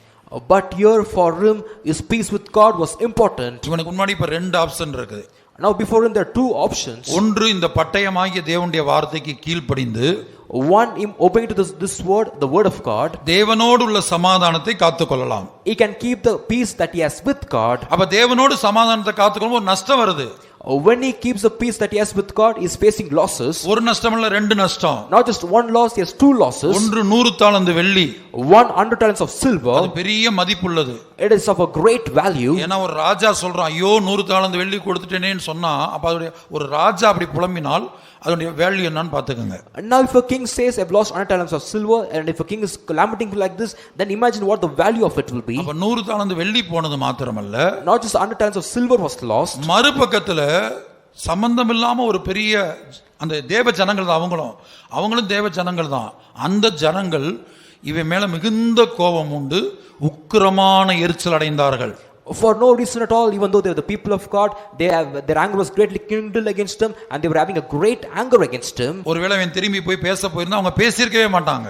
Now if he had gone back to them and spoke with them, they would not spoken back to him. ஒருவேளை மன்னித்துக் கொள்ளுங்கள் என்று இவன் சொல்ல போயிருந்தா அவங்க மன்னிக்கவே மாட்டாங்க. Even if he had gone to ask for forgiveness, they would not have forgiven him. எங்களை இப்படி அழைத்து அனுப்பி அவமானப்படுத்தி விட்டாய். You had called us and you sent us back and put us to shame like this. அப்ப தேவனோடு சமாதானத்தை காத்து கொண்டபோது இங்கே ஒரு கூட்ட தேவ ஜனங்களோடு, கவனிங்க, உலக ஜனங்களோடு அல்ல, ஒரு கூட்ட தேவ ஜனங்களோடு, இஸ்ரவேல் ஜனங்களோடு சமாதானத்தை இழந்தார்கள். Here we can see when he kept the peace with God, not with the worldly people, but with the people of God and the people and children of Israel. They lost peace with one group of people. இங்கே தேவனோடு சமாதானத்தை காத்து கொண்டபோது இஸ்ரவேல் ஜனங்களோடு பிரிவினை உண்டாயிற்று. Here when he kept his peace with God, he had a division with the children of Israel. ஆகவே நாம் சமாதானத்தை பகுத்தறிய வேண்டும். Therefore we must discern peace. வேதம் சொல்கிறது யாவரோடும் சமாதானமாயிருங்கள். The scripture says follow peace with all men. கூடுமானால் உங்களால் ஆன மட்டும், It says as much as possible with you. எல்லாரோடும் சமாதானக்கும்படி சொல்லுகிறது. It says you must be peace with everyone. ஆனா அதே வேளையில நம்ம கவனிக்க வேண்டிய மற்றொரு காரியம், At the same time, one more thing that we must observe is, நாம் ஒருவேளை கூட படிக்கிறவங்களோடோ those who are studying with us அல்லது விசுவாசிகளோடோ or with other believers, நாம் சமாதானத்தை காத்து கொள்ளும் போது, when we keep our peace with them, அது நிமித்தமாக தேவனோடு உள்ள சமாதானத்தை இழந்து போகிறோமா என்பதை கவனிக்க வேணும். you must observe and see, because of this are we losing our peace that we have with God. இப்போ உதாரணமாக, For example, இப்போ சபையில ஒருத்தவங்க பிரமாணத்தை மீறி போய் விவாகம் பண்றாங்கன்னு வைத்துக்கொள்ளுங்க. now in the church someone is transgressing the commandment and they're going and getting married. அவங்க எத்தனையோ வருஷம் இதுல விசுவாசிகளா இருக்கலாம். They may be believers for so many years. அப்ப அவங்களுக்கு ஒருவேளை இந்துலயோ, அவங்க போய் இந்துலயோ விவாகம் பண்ணலாம், இல்ல சிஎஸ்சிலயோ அல்லது ஏஜிலயோ, இப்படி எதெல்லாம் போய் விவாகம் பண்ணலாம். They may go get married in the Hindu or the AG or the CSI. They may get married like this anywhere else. அப்ப உங்களை அவங்க ரொம்ப வருஷமா நீங்க இதே சபையில விசுவாசிகளா இருந்து பழகி இருக்கிறீங்க. You are acquainted with them because they're believers in this church for so many years. சில வேளை உங்க குடும்பத்துல ஒருத்தரா இருக்கலாம். Or sometimes they might be a member of your family. அண்ணன் தம்பி உறவாக இருக்கலாம். It might be relationship of brothers. அக்கா தங்கை உறவா இருக்கலாம். Or it might be relationship of the இல்ல sisters. பெரியப்பா பிள்ளைங்க சித்தப்பா பிள்ளைங்களா இருக்கலாம். Or it might be relationship of cousins. அப்ப அவங்க கூப்பிடுறாங்க. They are calling you. அப்ப நீங்க போகாவிட்டா அவங்களோட அவங்க அடுத்து உங்ககிட்ட பேச மாட்டாங்க. Now if you don't go to the wedding, they won't speak to you next. அப்ப நம்ம பொதுவாக என்ன நினைக்கிறோம்? Commonly what do we think? சரி, நம்ம அவங்களோட சமாதானத்தை காத்துக்கொள்ளணும். We must keep our peace with them. சும்மா பேருக்கு நம்ம முத நாள் போயிட்டு வந்துடலாம். விவாகத்தன்னைக்கு போகாட்டினாலும் ரிசப்ஷனுக்கு நம்ம முன்னாடி ஒரு நாள் போய் பார்த்துட்டு வந்துடலாம். வீட்டில் போய் பார்த்துட்டு வந்துடலாம். At least for namesake, even though I don't go for the wedding, I'll go on the first day for the reception. I'll go to the house and see them and come back. ஆனா நீங்க அப்படி போறதுக்கு முன்னாடி இப்படி போறது தேவ சித்தமா? But before you go, me going like this, is it the will of God? இதுல தேவன் பிரியப்படுகிறாரா? Is God pleased with this? நான் அங்க போறதுல தேவன் பிரியப்படுகிறாரா? If I go there, will the Lord be pleased with it? நான் ஜெபிச்சு தேவனிடத்துல கேட்டா என்னை போன்னு அவர் சொல்லுவாரா? If I pray and ask, will the Lord tell me go? நீங்க யோசித்து பாருங்க, உங்க இத்தனை வருஷ கிறிஸ்தவ வாழ்க்கையில ஒரு நாளைக்காவது ஒரு இடத்துக்கு போறதுக்கு முன்னாடி இப்படிலாம் ஜெபித்து இருக்கிறோமா, யோசித்து இருக்கிறோமா? Just think and see in your so many years of Christian life, before going to some place, have you prayed like this or have you thought like this? அப்ப நம்முடைய ஜீவியத்தை நாம் நிதானமாய் கவனித்து பார்த்தால், If we carefully examine our life, முதல்ல நம்ம வாழக்கூடிய ஒரு society, the society that we are living இந்த in, சமுதாயத்துல எல்லாரோடும் கூடுமான வரைக்கும் சமாதானமா இருக்கணும். we must be in peace with as much as possible with everyone within the society. அடுத்து குடும்பத்தில் உள்ளவங்களோட அவங்க எப்படி ஜீவிச்சாலும் குடும்பத்தில் உள்ளவங்களோட சமாதானமா காத்துக்கணும். We must preserve peace with our family members, even though they live however they want to live. கர்த்தருடைய பரிசுத்த நாமத்துக்கு உண்டாகட்டும். Glory be to the Lord's holy name. உதாரணமாக நான் வந்து இப்போ ஒரு உபதேசத்தின் நிமித்தம் சத்தியத்தின் நிமித்தம் ஏதாவது ஒரு விசுவாசியில கடிந்து கொள்றேன்னு வச்சுக்கோங்களேன். For example, because of the doctrine and the word of God, I am rebuking a believer. அப்ப எனக்கும் அவங்களுக்கு இடையில உள்ள சமாதானம் நஷ்டப்படு போகுது. And the peace that is between me and them, that peace is lost. ஒருவேளை அவங்க வந்து நம்ம பாஸ்டர் தானே சொல்றாருன்னு அதை என்ன செய்யலாம், அதை சந்தோஷமா எடுத்துக்கொண்டு போகலாம். Maybe they will tell it is the pastor that is telling to me, and they may take it joyfully and live it. சிலர் வந்து ஏன் இப்படி சொல்றாங்க, ஏன் இப்படி பேசுறாங்கன்னு துக்கப்படலாம். Or some others will be grieved saying why they are saying like this, and they may grieve because of this. அவங்க துக்கப்பட்டாலும் சந்தோஷப்பட்டாலும், Whether they grieve or they are joyful, ஒரு ஆளை கடிந்து கொள்ளும்போது ஏன் சமாதானத்தை நான் இழக்கிறேன். when I rebuke a person, I lose my peace. கர்த்தருடைய பரிசுத்த நாமத்துக்கு உண்டாகட்டும். Glory be to the Lord's holy name. அப்போ ஒரு சின்ன ஒரு கேப் வருது, யாரை கண்டிக்கிறோமோ அவங்களுக்கு நமக்கு ஒரு கேப் வருது. Whomever we rebuke, there's a small gap that comes between us and them. சரி, இவங்களை கண்டிச்சா gap வருதுங்கிறதுக்காக Because I rebuke them, there's a gap. நான் கண்டிக்காம இருந்தால் தேவனுக்கும் எனக்கும் கேப் ஆயிரும். If I don't rebuke them, then there will be a gap between me and God. அப்ப எது முக்கியம் எனக்கு? Now what is important for me? நம் ஒவ்வொருவருக்கு எது முக்கியம்? What is important to each one of us? தேவனோடு நமக்குள்ளதான சமாதானம். The peace that we have with us and with God. அதைத்தான் இங்கே இஸ்ரவேல் ஜனங்களை பார்த்து இயேசு கண்ணீர் விட்டு சொல்லுகிறார், அந்த தேவனோடு உள்ள சமாதானம் உன் கண்களுக்கு மறைவாய் இருக்கிறது. That is why look at the children of Israel is shedding tears and saying that peace that you have with God, that is hid to your eyes. ஒரு அபார்ட்மெண்ட்ல குடியிருக்கிறீங்க, ஏத்த வீட்ல உள்ளவங்க, மேல ஃப்ளோர்ல உள்ளவங்க, கீழ் ஃப்ளோர்ல உள்ளவங்க எல்லாரோடும் சமாதானமா இருக்கணும்னு விரும்புறீங்க. You are living in an apartment, you decide to be in peace with the people living opposite your house and people in the top floor and the people beneath the floor. You try to be in peace with all of them. யாரையும் பகைத்துக் கொள்ள கூடாது என்று அப்படி ஜீவிக்கணும்ங்கறாங்க. யாரையும் பகைத்துக் கொள்ள கூடாது. You may be living saying I have not hate anyone. அப்படி நீங்க ஜீவிச்சீங்கன்னா அந்திகிறிஸ்துவோடு ஐக்கியம் உள்ளவங்களா இருப்பீங்க. If you are living like this, then you will be having fellowship with the Antichrist. நான் ஏற்கனவே சொல்லிவிட்டேன், அந்திகிறிஸ்து என்பவன் பிதாவையும் குமாரனையும் மறுதலிக்கிறவன். Therefore, as I told before, he who denies the Father and the Son, he is the Antichrist. பிதாவையும் குமாரனையும் மறுதலிக்கிறவன் அந்திகிறிஸ்து. He that denies the Father and the Son, he is the Antichrist. கர்த்தருடைய பரிசுத்த நாமத்திற்கு மகிமை உண்டாகட்டும். Glory be to the Lord's holy name. இங்கே நாம் பார்க்கும்போது Here when we see தேவனோடு உள்ள சமாதானம் நம்முடைய கண்களுக்கு மறைவாய் இருக்கிறது. the peace that we have with God, it is hid from our eyes. அப்ப இயேசு கண்ணீர் விடுகிறார். And Jesus sheds tears. அப்ப தேவ சமாதானத்தை பற்றிய வெளிப்படுத்தல் என்ன? What is the revelation concerning the peace of God? அப்ப ஆண்டவர் சொல்றாரு, God says, நான் பிரிவினையை உண்டாக்க வந்தேன், பட்டயத்தை அனுப்ப வந்தேன். I have come to send a sword, I have come to cause divisions. நான் பிரிவினையை உண்டாக்க வந்தேன். I have come to cause divisions. அப்ப தேவ சித்தத்தின் நிமித்தமாக ஒரு வீட்டுக்குள்ள என்ன செய்யலாம்? ஒருவேளை எல்லாரும் ஊழியக்காரங்களா இருக்கலாம். Because the will of God in a family, in a house, they might be all servants of God. ஒரு வீட்டுன்னா ஒரு எல்லாரும் ஊழியக்காரங்களாவும் இருக்கலாம், ஒரு விசுவாசி வீட்டுல எல்லாரும் விசுவாசிகளாவும் இருக்கலாம். In a house, when we say they all of them might be servants of God, or all of them might be believers. கர்த்தருடைய பரிசுத்த நாமத்துக்கு உண்டாகட்டும். Glory be to the Lord's holy name. இப்போ உதாரணமாக நீங்க சமைச்சு தரீங்க, இதுல ஏன் உப்பு கூடி போச்சு, இதுல ஏன் உரப்பு கூடி போச்சுன்னு ஒரு காரியத்தை கண்டிக்கலாம். For example, when you cook and give a food, they may say, why is the salt more, or they may rebuke for this. அப்பையும் சமாதானம் இழந்து போவோம், அப்பையும் பிரிவினை வரும். Even then you will lose your peace and there will be divisions. நீங்க உலக பிரகாரமான காரியத்துக்காகவும் மாமி மருமகளுக்கும் பிரச்சனை வரலாம். Even for worldly matters there may be problems between the mother-in-law and the daughter-in-law. தகப்பனுக்கும் மகனுக்கும் பிரச்சனை வரலாம். Problems may come between the father and the son. சம்பாதிச்ச பணம் எல்லாம் என்ன செய்யற? What are you doing with the money that you have earned? நான் கொடுத்த பணம் எல்லாம் எங்க? Where is the money that I have given you? அல்லது இந்த இத்தனை லிட்டர் பால் கெட்டு போச்சே, so many liters of milk has got spoiled. அல்லது இந்த பாத்திரத்தை கீழே போட்டு உடைச்சிட்டீங்களே, or you have put this vessel down and broken it. இது நிமித்தமாகவும் பிரிவினை வரலாம். Even because of this there may be divisions. நான் சொல்றது புரியுதா உங்களுக்கு? இது நிமித்தமாகவும் பிரிவினை வரலாம். Do you understand what I am trying to tell? Even because of these reasons there might be divisions. இது நிமித்தமாக ஒருத்தருக்கு பேச்சுவார்த்தை இல்லாம இருக்கலாம். Even because of this they may not talk to each other. சமாதானத்தை இழக்கலாம். They may lose their peace. ஆனா நம்ம அப்படி இருக்க கூடாது, அப்படி சமாதானத்தை இழக்க கூடாது. But we must not be so, we must not lose our peace like this. உலக காரியங்களுக்காக நீங்க சமாதானம் இழக்க கூடாது. You must not lose your peace for worldly matters. நீங்க தேவனுடைய வார்த்தை நிமித்தம் ஒருவருக்கொருவர் பிரிவினை வரலாம். For the word of God there may be divisions between you. ஏற்கனவே சொன்ன எக்ஸாம்பிள் தான். Example that I have given already before. ஒருவேளை நீங்க அதை மறந்து இருக்கலாம். கடந்த நாட்கள்ல அதை ஏற்கனவே சொல்லி இருக்கிறேன்.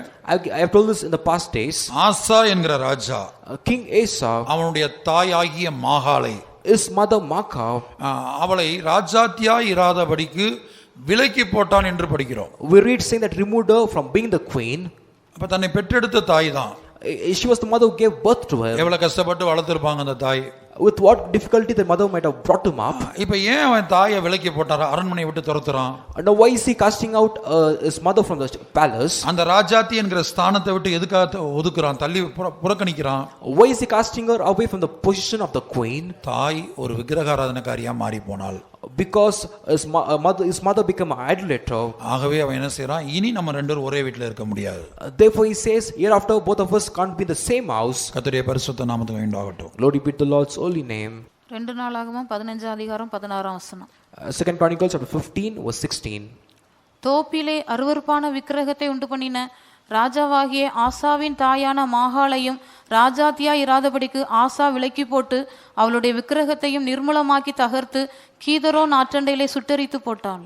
And also concerning Maacah, the mother of Asa the king, he removed her from being queen because she had made an idol in a grove, and Asa cut down her idol and stamped it and burnt it at the brook Kidron.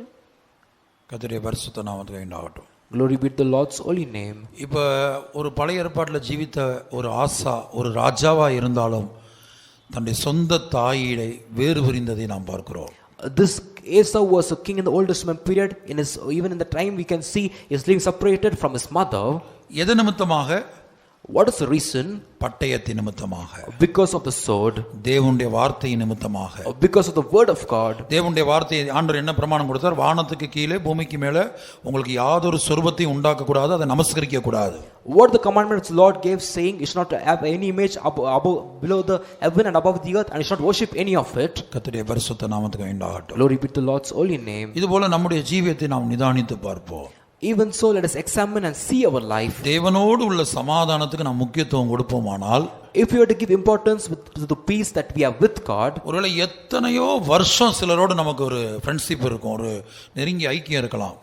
we may have friendship or close relationship with someone for so many years together. இல்ல இது போல பெற்றெடுத்த உறவாக இருக்கலாம், தாய் பிள்ளை உறவாக இருக்கலாம். Or it may be a relationship like this, a mother and a child. அப்ப தேவனோடு சமாதானத்தை பற்றிய வெளிப்படுத்தல் இருக்குமானால், if you have the revelation about the peace with God, அந்த தேவனுடைய சமாதானத்துக்குரிய காரியங்கள் நம்முடைய கண்களுக்கு மறைவாய் இல்லாமல், and the things pertaining to the peace of God, if it is not hid from our eyes, அதை பற்றிய ஒரு அறிவு நமக்கு இருக்குமானால், if you have knowledge concerning it, அப்ப தேவனோடு சமாதானத்தை காத்து கொள்றதுக்காக யாரோடு உள்ள ஐக்கியத்தை, அது எத்தனை வருஷ ஐக்கியமா இருந்தாலும் துண்டிக்கப்பட வேண்டிய சூழ்நிலை வருமானால் அதை துண்டிப்பதற்கு ஆயத்தமாயிருப்போம். if you have to keep the peace that we have with God, relationship that might be for so many years together, and if an occasion arises that we must cut that relationship, we will cut the relationship and the fellowship. கர்த்தருடைய பரிசுத்த நாமத்திற்கு மகிமை உண்டாகட்டும். Glory be to the Lord's holy name. இப்போ இதுபோல வேதத்தில் பல உதாரணங்களை நாம் பார்க்கிறோம். Like this we can see many examples in the scriptures. இப்போ தேவ சமாதானத்தை அவர் எப்போது தருகிறார்?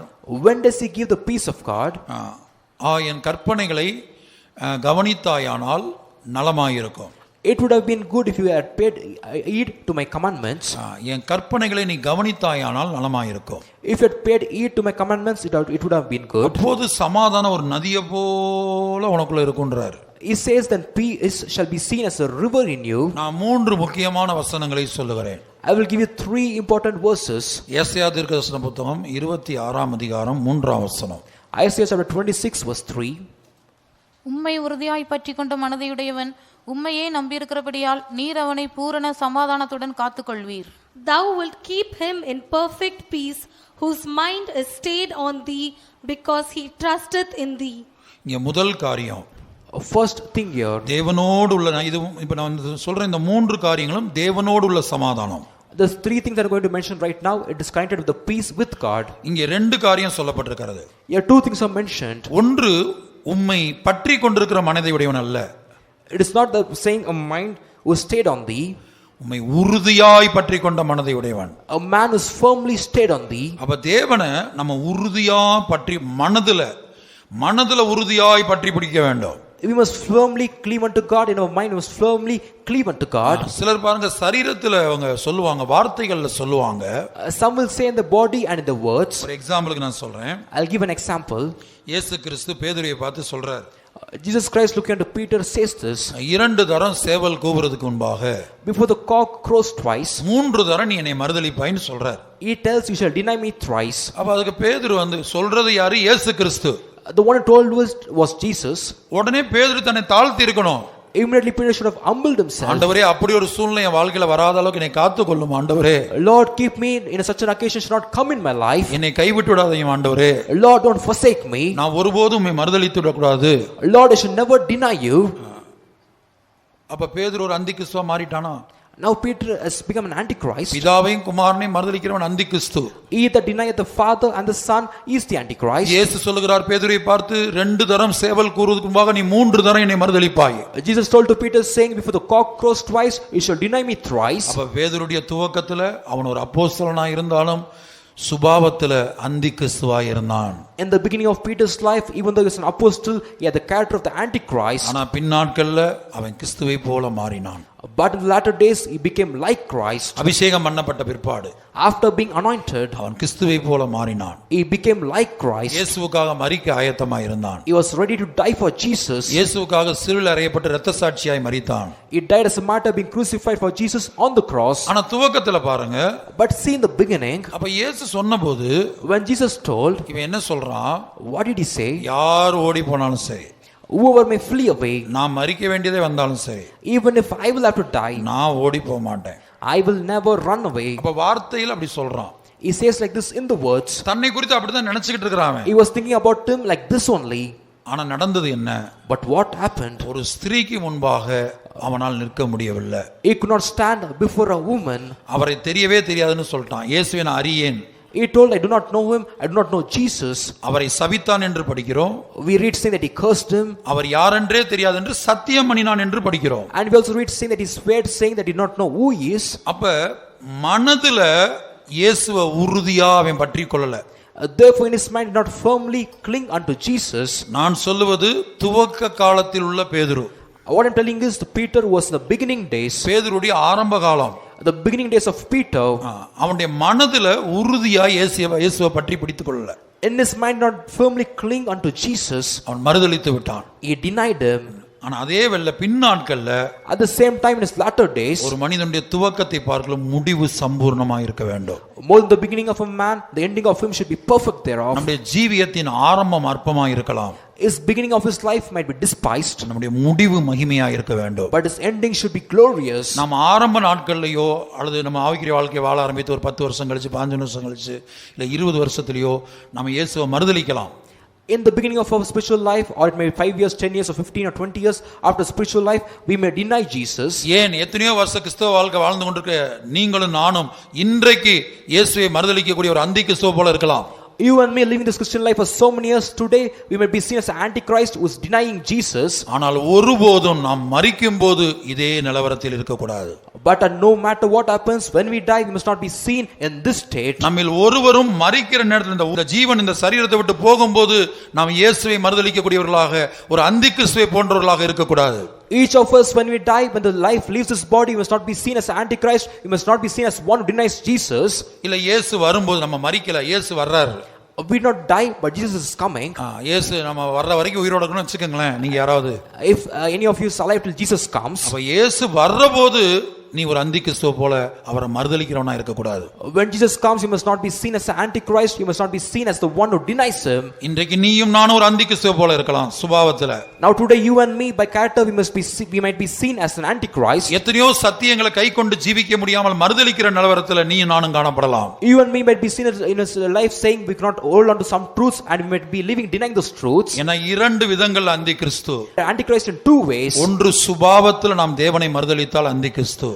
One, by character if you deny God, we are seen as the antichrist. இரண்டாவது சத்தியத்துல தேவனை மறுதலித்தால் கேட்கிற சத்தியங்கள் அல்லது தேவனுடைய வார்த்தையை நம்ம மறுதலித்தா அந்தி கிறிஸ்து. Second, if you deny God by the truth, then with the antichrist. If you deny by the truth that we listen to and the word of God that we listen to, then we are the antichrist. என்னை குறித்து இந்த வார்த்தைகளை பேசிக் கொண்டிருக்கும் போது நான் நினைத்து பார்த்தால், when I am speaking in this verse, when I think about myself, சுபாவ ரீதியாகவும் நான் ஒரு அந்தி கிறிஸ்துவ போல இருக்கிறேன்.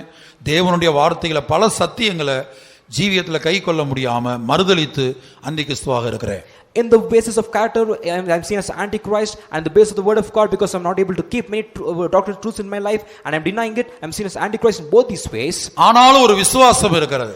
But I have a faith. இந்த ஓட்டம் முடியும் போது, When this race is going to end, அந்த ஓட்டம் முடிவதற்குள்ளாக before this race is going to end, இந்த சுபாவங்களை மாற்றி கிறிஸ்துவை போல மாற்றுவார், கிறிஸ்துவின் திவ்ய சுபாவங்களை தருவாருங்கிற ஒரு விசுவாசம் இருக்கிறதுனால தான் இப்ப பல ஊழியர்களும் இந்த அனுபவத்தில் ஓடிக்கொண்டிருக்கிறாங்க. the faith saying that he will remove all these characters and will give me the characters of divine characters of Christ. Having this faith, many servants of God are running in this path. ஆகவே இன்றைக்கு நாம் எப்படியும் இருக்கலாம். Today we might be seen however we are. அப்ப நாம் என்ன செய்ய வேண்டும்? What must we do? ரோமர் 7ஆம் அதிகாரத்தில் ஒரு பவுல் பாருங்க வெட்கப்படாம சொல்றாரு. In Romans chapter 7, Paul, not being ashamed, is saying, நானோ பாவத்துக்கு கீழாக விற்கப்பட்டு மாம்சத்துக்குரியவனாய் இருக்கிறேன். he says, I'm carnal, being sold under sin. உம்முடைய பிரமாணங்களை மறுதலிக்கிறேன்னு சொல்றாரு. He says, I'm denying your commandments. எனக்குள்ள ஒரு பாவ பிரமாணம் இருக்குதுன்னு சொல்றாரு. He says, it's the law of sin dwelling in me. என் சரீரத்தின் அவயங்கள்ல தீமை உண்டு என்கிற பிரமாணத்தை காண்கிறேன். He says, it's the law of evil that is seen in the members of my body. அப்ப இதான் அந்திகிறிஸ்துவினுடைய சுபாவம். This is the character of the Antichrist. கர்த்தருடைய பரிசுத்த நாமத்திற்கு மகிமை உண்டாகட்டும். Glory be to the Lord's holy name. அப்ப பின்னாட்கள்ல But in the latter days, Pavul கிறிஸ்துவை போல மாறினார். Paul became like Christ. தைரியமாக சொல்லுகிறார், கிறிஸ்துவின் அச்சடையாளங்களை நான் தரித்துக் கொண்டிருக்கிறேன். Boldly says, I put on myself the signs of Christ. ரோமர் 7ஆம் அதிகாரத்திலே நிர்பந்தமான மனுஷன் நான், யார் இந்த மரண சரீரத்தில் நின்னை விடுதலையாக்குவார் என்று சொன்னவர், The one who told Romans chapter 7 saying, I am a wretched man, who can deliver me from this body of death. பின்னாட்கள்ல சொல்லுகிறார், நான் கிறிஸ்துவை பின்பற்றுகிறது போல நீங்கள் என்னை பின்பற்றுங்கள். In the latter days he says, just as I follow Christ, you follow me. கிறிஸ்துவின் அச்சடையாளங்களை என் சரீரத்திலே தரித்துக் கொண்டிருக்கிறேன். He says, I bearing in my body the signs of Christ. இதுதான் வளர்ச்சி. This is growth. இந்த வளர்ச்சி அவர் எப்படி பெற்றுக் கொண்டார்? How did he receive this growth? தினந்தோறும் வெட்கப்படாம தேவ சமூகத்துல நம்ம யாருங்கறத அறிக்கை பண்ணணும். Daily not being ashamed, we must confess the presence of God as to who we are. நன்மை செய்ய விரும்புறேன் ஆண்டவரே, என்னால முடியல, நான் வெறுக்கிற தீமையை செய்றேன். Lord, I desire to do good, but I am not able to do it. I do the evil that I hate to do. யோசித்து பாருங்க, முதலாம் நூற்றாண்டுல இருந்து Just imagine from the first century. இந்த ரோமர் 7ஆம் அதிகாரத்தை ஒவ்வொரு நூற்றாண்டுல எத்தனை பேர் படிச்சிட்டு இருப்பாங்க. In every century, just imagine how many people are reading this Romans chapter 7. நம்மை குறித்து ஏதாவது ஒரு காரியத்தை பொதுல சொன்னால், ஐயோ இத்தனை பேருக்கு முன்னாடி ஒரு 100 பேருக்கு முன்னாடி சொல்லிட்டாங்களே, நம்ம அவமானப்படுகிறோம், துக்கப்படுறோம். If something about is told in the public, we say, and the people have known about me, we are ashamed about it, and we have grieved about it. ஆனா எத்தனை நூற்றாண்டுகள், But after so many centuries, இந்த விசேஷித்த தேவனுடைய மனிதனை குறித்து, about this special man of God, இந்த அறிக்கையை குறித்து, about this confession, எல்லா கிறிஸ்தவங்களுக்கும் தெரியும் பவுலுடைய நிலவரம் அப்படி இருந்தது. every Christian knows saying the state of Paul was like this. அப்ப நம்முடைய உண்மையான நிலவரத்தை வெட்கப்படாமல் தேவ சமூகத்துல சொல்ல வேண்டும். Our true state without being ashamed, we must tell it in the presence of God. அப்படி சொல்றது நிமித்தமாக தேவனோடு நம்ம சமாதானத்தை காத்துக்கொள்றோம். Because of us telling like this, we preserve our peace with God. ஏனென்றால் 1 யோவான் 1:8ல In 1 John 1:8, நமக்கு பாவம் இல்லை என்போமானால், if we say we have no sin, நம்மை நாமே வஞ்சிக்கிறவர்களாய் இருப்போம். we deceive our own selves, சத்தியம் நமக்குள் இராது. and the truth is not in us. சத்தியம்தான் தேவன், And the truth is God, சத்தியம்தான் இயேசு. and the truth is Jesus. அப்ப எனக்குள்ள நான் பாவம் இல்ல, நான் நல்லா தான் இருக்கிறேன், நான் நல்லா தான் இருக்கிறேன்னு சொல்லி கொண்டிருந்தால், If you say I have no sin in me, I'm good, என்கிட்ட என்ன குறை இருக்குது? what is the shortcoming in me? நான் ஒழுங்கா தான் இருக்கிறேன். I'm proper. இந்த சிந்தை நமக்குள் இருந்தால், If we have this thought in us, தேவனுக்கு நமக்கு உள்ள சமாதானம் நஷ்டப்பட்டு போகிறது. the peace that we have with God, that is lost. அதுக்கு அடுத்து தேவன் நமக்குள்ள இருக்க முடியாது. சத்தியமாகிய தேவன் நமக்குள்ள இருக்க முடியாது, வெளியே போயிடுவார். Nextly, God cannot be in us. God is the truth, cannot be in us. He will go away. கர்த்தருடைய பரிசுத்த நாமத்துக்கு உண்டாகட்டும். Glory be to the Lord's holy name. ஆகவே உறுதியாய் பற்றி கொண்ட மனதை உடையவன். Therefore, he was the mind that stayed upon thee. இயேசுவின் நாமத்துக்காக என்ன பிரச்சனை வந்தாலும், For the name of Jesus, whatever problems என்ன come, போராட்டம் வந்தாலும், whatever strivings may come, என்ன அவமானம் வந்தாலும், whatever shames may come, பேதுரு மாத்திரமல்ல, not only Peter, பவுலுடைய வாழ்க்கையிலும், இதை நான் ஏற்கனவே சொல்லியிருப்பேன் நினைக்கிறேன், பவுலுடைய வாழ்க்கையிலும் கூட I think I told this before, in the life of Paul, ஆவியானவர் சொல்லித்தான் அனுப்புறார். the Spirit of God tells and then sends, உனக்கு கட்டுகளும் உபத்திரவங்களும் வைக்கப்பட்டிருக்கிறது. you shall have bonds and persecutions. நீ எருசலேமுக்கு போகும்போது அங்க பல போராட்டங்கள் உனக்கு வரும். When you go to Jerusalem, you shall have many struggles. அப்படி ஆவியானவர் சொல்லித்தான் அனுப்புறாரு. என் நாமத்துக்காக நீ பாடுபடணும்னு சொல்லித்தான் அனுப்புறாரு. The Spirit of God tells this and only then sends. He says, you should suffer for my name. அப்போஸ்தலர் 20ஆம் அதிகாரம் In Acts chapter 20, 23ஆம் வசனம், verse 23, கட்டுகளும் உபத்திரவங்களும் எனக்கு வைத்திருக்கிறது என்று பரிசுத்த ஆவியானவர் பட்டணந்தோறும் தெரிவிக்கிறதை மாத்திரம் அறிந்திருக்கிறேன். அடுத்த வசனம் கூட, ஆகிலும் அவைகளில் ஒன்றையும் குறித்து கவலைப்படேன், என் பிராணனையும் நான் அருமையாக எண்ணேன், என் ஓட்டத்தை சந்தோஷத்தோടെ முடிக்கவும் தேவனுடைய கிருபையின் சுவிசேஷத்தை பிரசங்கம் பண்ணும்படிக்கு நான் கர்த்தராகிய இயேசுவினிடத்தில் பெற்ற ஊழியத்தை நிறைவேற்றவுமே விரும்புகிறேன். அடுத்து 21 அதிகாரம் 13 வசனம். Chapter 21 verse 13. அதற்கு பவுல், நீங்கள் அழுது என் இருதயத்தை ஏன் உடைந்து போக பண்ணுகிறீர்கள்? எருசலேமில் நான் கர்த்தராகிய இயேசுவின் நாமத்திற்காக கட்டப்படுவதற்கு மாத்திரமல்ல மரிப்பதற்கும் ஆயத்தமா இருக்கிறேன் என்றான். Save that the Holy Ghost witnesseth in every city, saying that bonds and afflictions abide me, but none of these things move me. Neither count I my life dear unto myself, so that I might finish my course with joy, and the ministry which I have received of the Lord Jesus, to testify the gospel of the grace of God. Then Paul said, what mean ye to weep and to break mine heart? For I am ready not to be bound only, but also to die at Jerusalem for the name of the Lord Jesus. பாருங்க, கர்த்தர் சொல்லித்தான் அனுப்புறார், ஆவியானவர் சொல்லித்தான் அனுப்புறார். The Lord says, and the Spirit of the Lord says, and only then sends him. என் நாமத்துக்காக நீ கட்டப்படணும், பாடுபடணும். You shall be bound for my name and you shall suffer for my name. அப்ப ஒரு வார்த்தையில் என்ன சொல்றாரு? What does he say in words? நான் இயேசுவின் நாமத்துக்கு ஜனங்கள் மத்தியில சொல்றாரு, நான் மரிப்பதற்கு ஆயத்தம். He tells among the people saying, I'm ready to die for the name of Jesus. நான் மரிப்பதற்கு ஆயத்தம்னு சொல்றாரு. He says, I'm ready to die. கர்த்தருடைய பரிசுத்த நாமத்துக்கு உண்டாகட்டும். Glory be to the Lord's holy name. 22 அதிகாரத்துக்கு வரும்போது, when we come to chapter 22, 24 25 வசனங்கள்ல, in verses 24 and 25, 24 வசனம் வாசிக்க வேண்டாம். 24 வசனத்துல அவரை சவுக்கால் அடிக்க சொன்னான். in verse 24, don't read this. He says to scourge him. சேனாதிபதி என்ன செஞ்சான்? What does the captain say? அவன் பவுல வந்து சவுக்கால் அடிங்க. He tells to scourge Paul. 25 வசனத்துல என்ன சொல்றாரு? In verse 25, what does he say? அந்தபடி அவர்கள் அவனை வாரினால் அழுந்த கட்டும்போது பவுல் சமீபமாய் நின்ற நூற்றுக்கு அதிபதியை நோக்கி, ரோமனும் நியாயம் விசாரிக்கப்படாதவனுமாய் இருக்கிற மனுஷனை அடிக்கிறது உங்களுக்கு நியாயமா என்றான். And as they bound him with thongs, Paul said unto the centurion that stood by, is it lawful for you to scourge a man that is a Roman and uncondemned? இங்கே இவர் கிறிஸ்தவன் அல்ல, ரோமனா மாறிட்டார். Here is not a Christian, he now becomes as a Roman. தன்னை அறிமுகப்படுத்தினது Roman என்று சொல்லுகிறார். He introduces himself as a Roman. ஏன்னா அங்க சட்டம் இருக்கு, ஒரு ரோமனை வந்து விசாரிக்காம எதுவும் செய்ய கூடாது. The law was saying without inquiring a Roman, he should not do anything to him. அப்ப உறுதியாய் வாயில சொன்னார் மரிப்பதற்கு ஆயத்தம்னு. He told in his word saying, I am ready to die. அப்ப மனதுல உறுதியாய் அவரை பற்றி பிடிக்கல. But in his mind not firmly cling unto him. உறுதியாய் மனதுல பற்றி பிடிச்சிருந்தா எத்தனை சவுக்கு கொண்டு அடிச்சாலும் வாங்கிட்டு பேசாம இருந்திருப்பாரு. If he had clinged unto him firmly in his mind, how much of scourgings he took, he would have taken it silently. அதுபோல 23 அதிகாரத்துல, in chapter 23, அங்க ஒரு பிரதான ஆசாரியன் வாயில் அடிங்கன்றார் 2ஆம் வசனத்துல. in verse 2, an high priest says to smite him on the cheek. உடனே 3ஆம் வசனத்துல அவர் என்ன சொல்லுகிறார்? Verse 3, immediately what does he say? வெள்ளை அடிக்கப்பட்ட சுவரே, thou whited wall, தேவன் உம்மை அடிப்பார், and the Lord shall smite thee. அப்ப நியாயப்பிரமாணத்தின்படி என்னை நியாயம் விசாரிக்கிறவராய் உட்கார்ந்திருக்கிற நீர், you have sitten to judge me after the law. நியாயப்பிரமாணத்துக்கு விரோதமாக என்னை அடிக்க சொல்லலாமான்னு கேட்கிறார். And he says, you command me to be smitten contrary to the law. அடுத்து கீழே வரும்போது, when he come in the following verses, நான் பரிசேயனுடைய மகனுமாக இருக்கிறேன் 6ஆம் வசனத்துல சொல்றார். in verse 6 he says, I am a Pharisee and the son of a Pharisee. முதல்ல Roman என்று சொல்லி தன்னை தப்பித்துக் கொண்டார். Firstly he told him a Roman and escaped himself. இரண்டாவது பரிசேயனுடைய மகனுமாக இருக்கிறேன். Secondly he told him a Pharisee and the son of a Pharisee. அப்ப பாடுபடுற விஷயத்துல தேவனை உறுதியாய் பற்றி பிடிக்கக்கூடிய மனது பவுலுக்கு துவக்கத்துல இல்ல. In the matter of suffering for the Lord, the mind of firmly clinging unto the Lord, in the beginning Paul did not have it. ஆனா அவருடைய முடிவை பார்த்தீங்கன்னா, but if you see his end, அவர் சொல்றார், ஒரு பெரிய பட்டியலே போறார், தான் கடந்து போன பாதையை குறித்து. நான் இத்தனை முறை கல்லறியுண்டேன், இவ்வளவு சவுக்கடி வாங்கினேன். In the end he gives a big list of saying, I went through all this path, I took so many stonings, I took so many numbers of scourgings on me. 39 முறை நினைக்கிறேன் அப்படி சொல்றார் இல்லையா? இப்படி எத்தனையோ பாடுகளுக்கு தன்னை ஒப்பு கொடுத்தார். Like this he surrendered himself to many sufferings. அதுபோல அருமையானவர்களே, even so beloved, இன்றைக்கு நம்முடைய ஜீவிதத்துல பல தோல்விகள் இருக்கலாம். There may be many failures in our life today. இன்றைக்கு நாம் சத்தியத்தை மறுதலிக்கிறவர்களாய், சுபாவத்துல கிறிஸ்துவை மறுதலிக்கிறவர்களாய் இருக்கலாம். Today we may be the ones who deny the truth and deny Christ in our character. ஒரு அந்தி கிறிஸ்துவை போல நாம் காணப்படலாம்.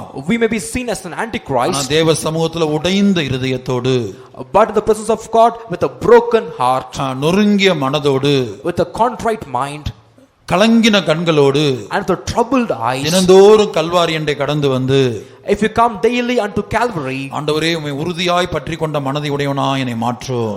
Lord, make me as a man whose mind is stayed upon thee. அதே பவுல் தான் சொல்றாரு, கிறிஸ்துவின் அன்பை விட்டு நம்மை பிரிப்பவன் யார்?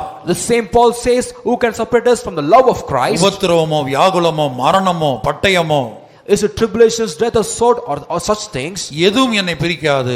Nothing can separate அப்படி me. எத்தனையோ பாதைகளுக்கு பின்னாட்களில் ஒப்பு கொடுத்தார். In the latter days, he surrendered himself to many different paths. ஒரு இரத்த சாட்சியாய் மரித்தார். He died as a martyr. ஆகவே நம்முடைய முடிவு மகிமையாய் மாறட்டும்.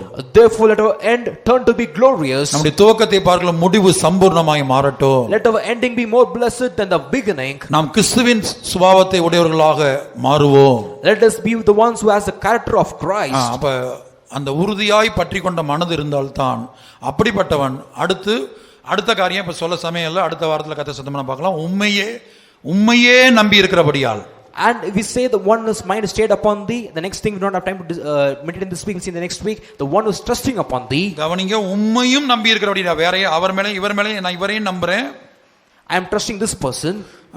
என் மேலே வேலை ஸ்தலத்தில் அதிகாரியும் நம்புறேன். I am trusting superior in my office. எனக்கு ஒரு பிரச்சனை வருது, எனக்கு ஒரு தேவை வருது, when I have a problem or a need, வேற ஒரு மனிதனையும் நம்புறேன், அவன் உதவி செய்வான்னு. I am believing or trusting another man saying that he will help ஒரு me. வியாதி வருது, ஒரு மருந்து நம்புறேன், மருத்துவரை நம்புறேன். When a sickness comes, I am trusting in a medicine and a doctor. இயேசுவையும் நம்புறேன். I am also believing Jesus. அப்படி அல்ல. It is not so. அப்படிப்பட்டவர்கள் தேவனோடு சமாதானத்தை இழந்து விடுவார்கள்.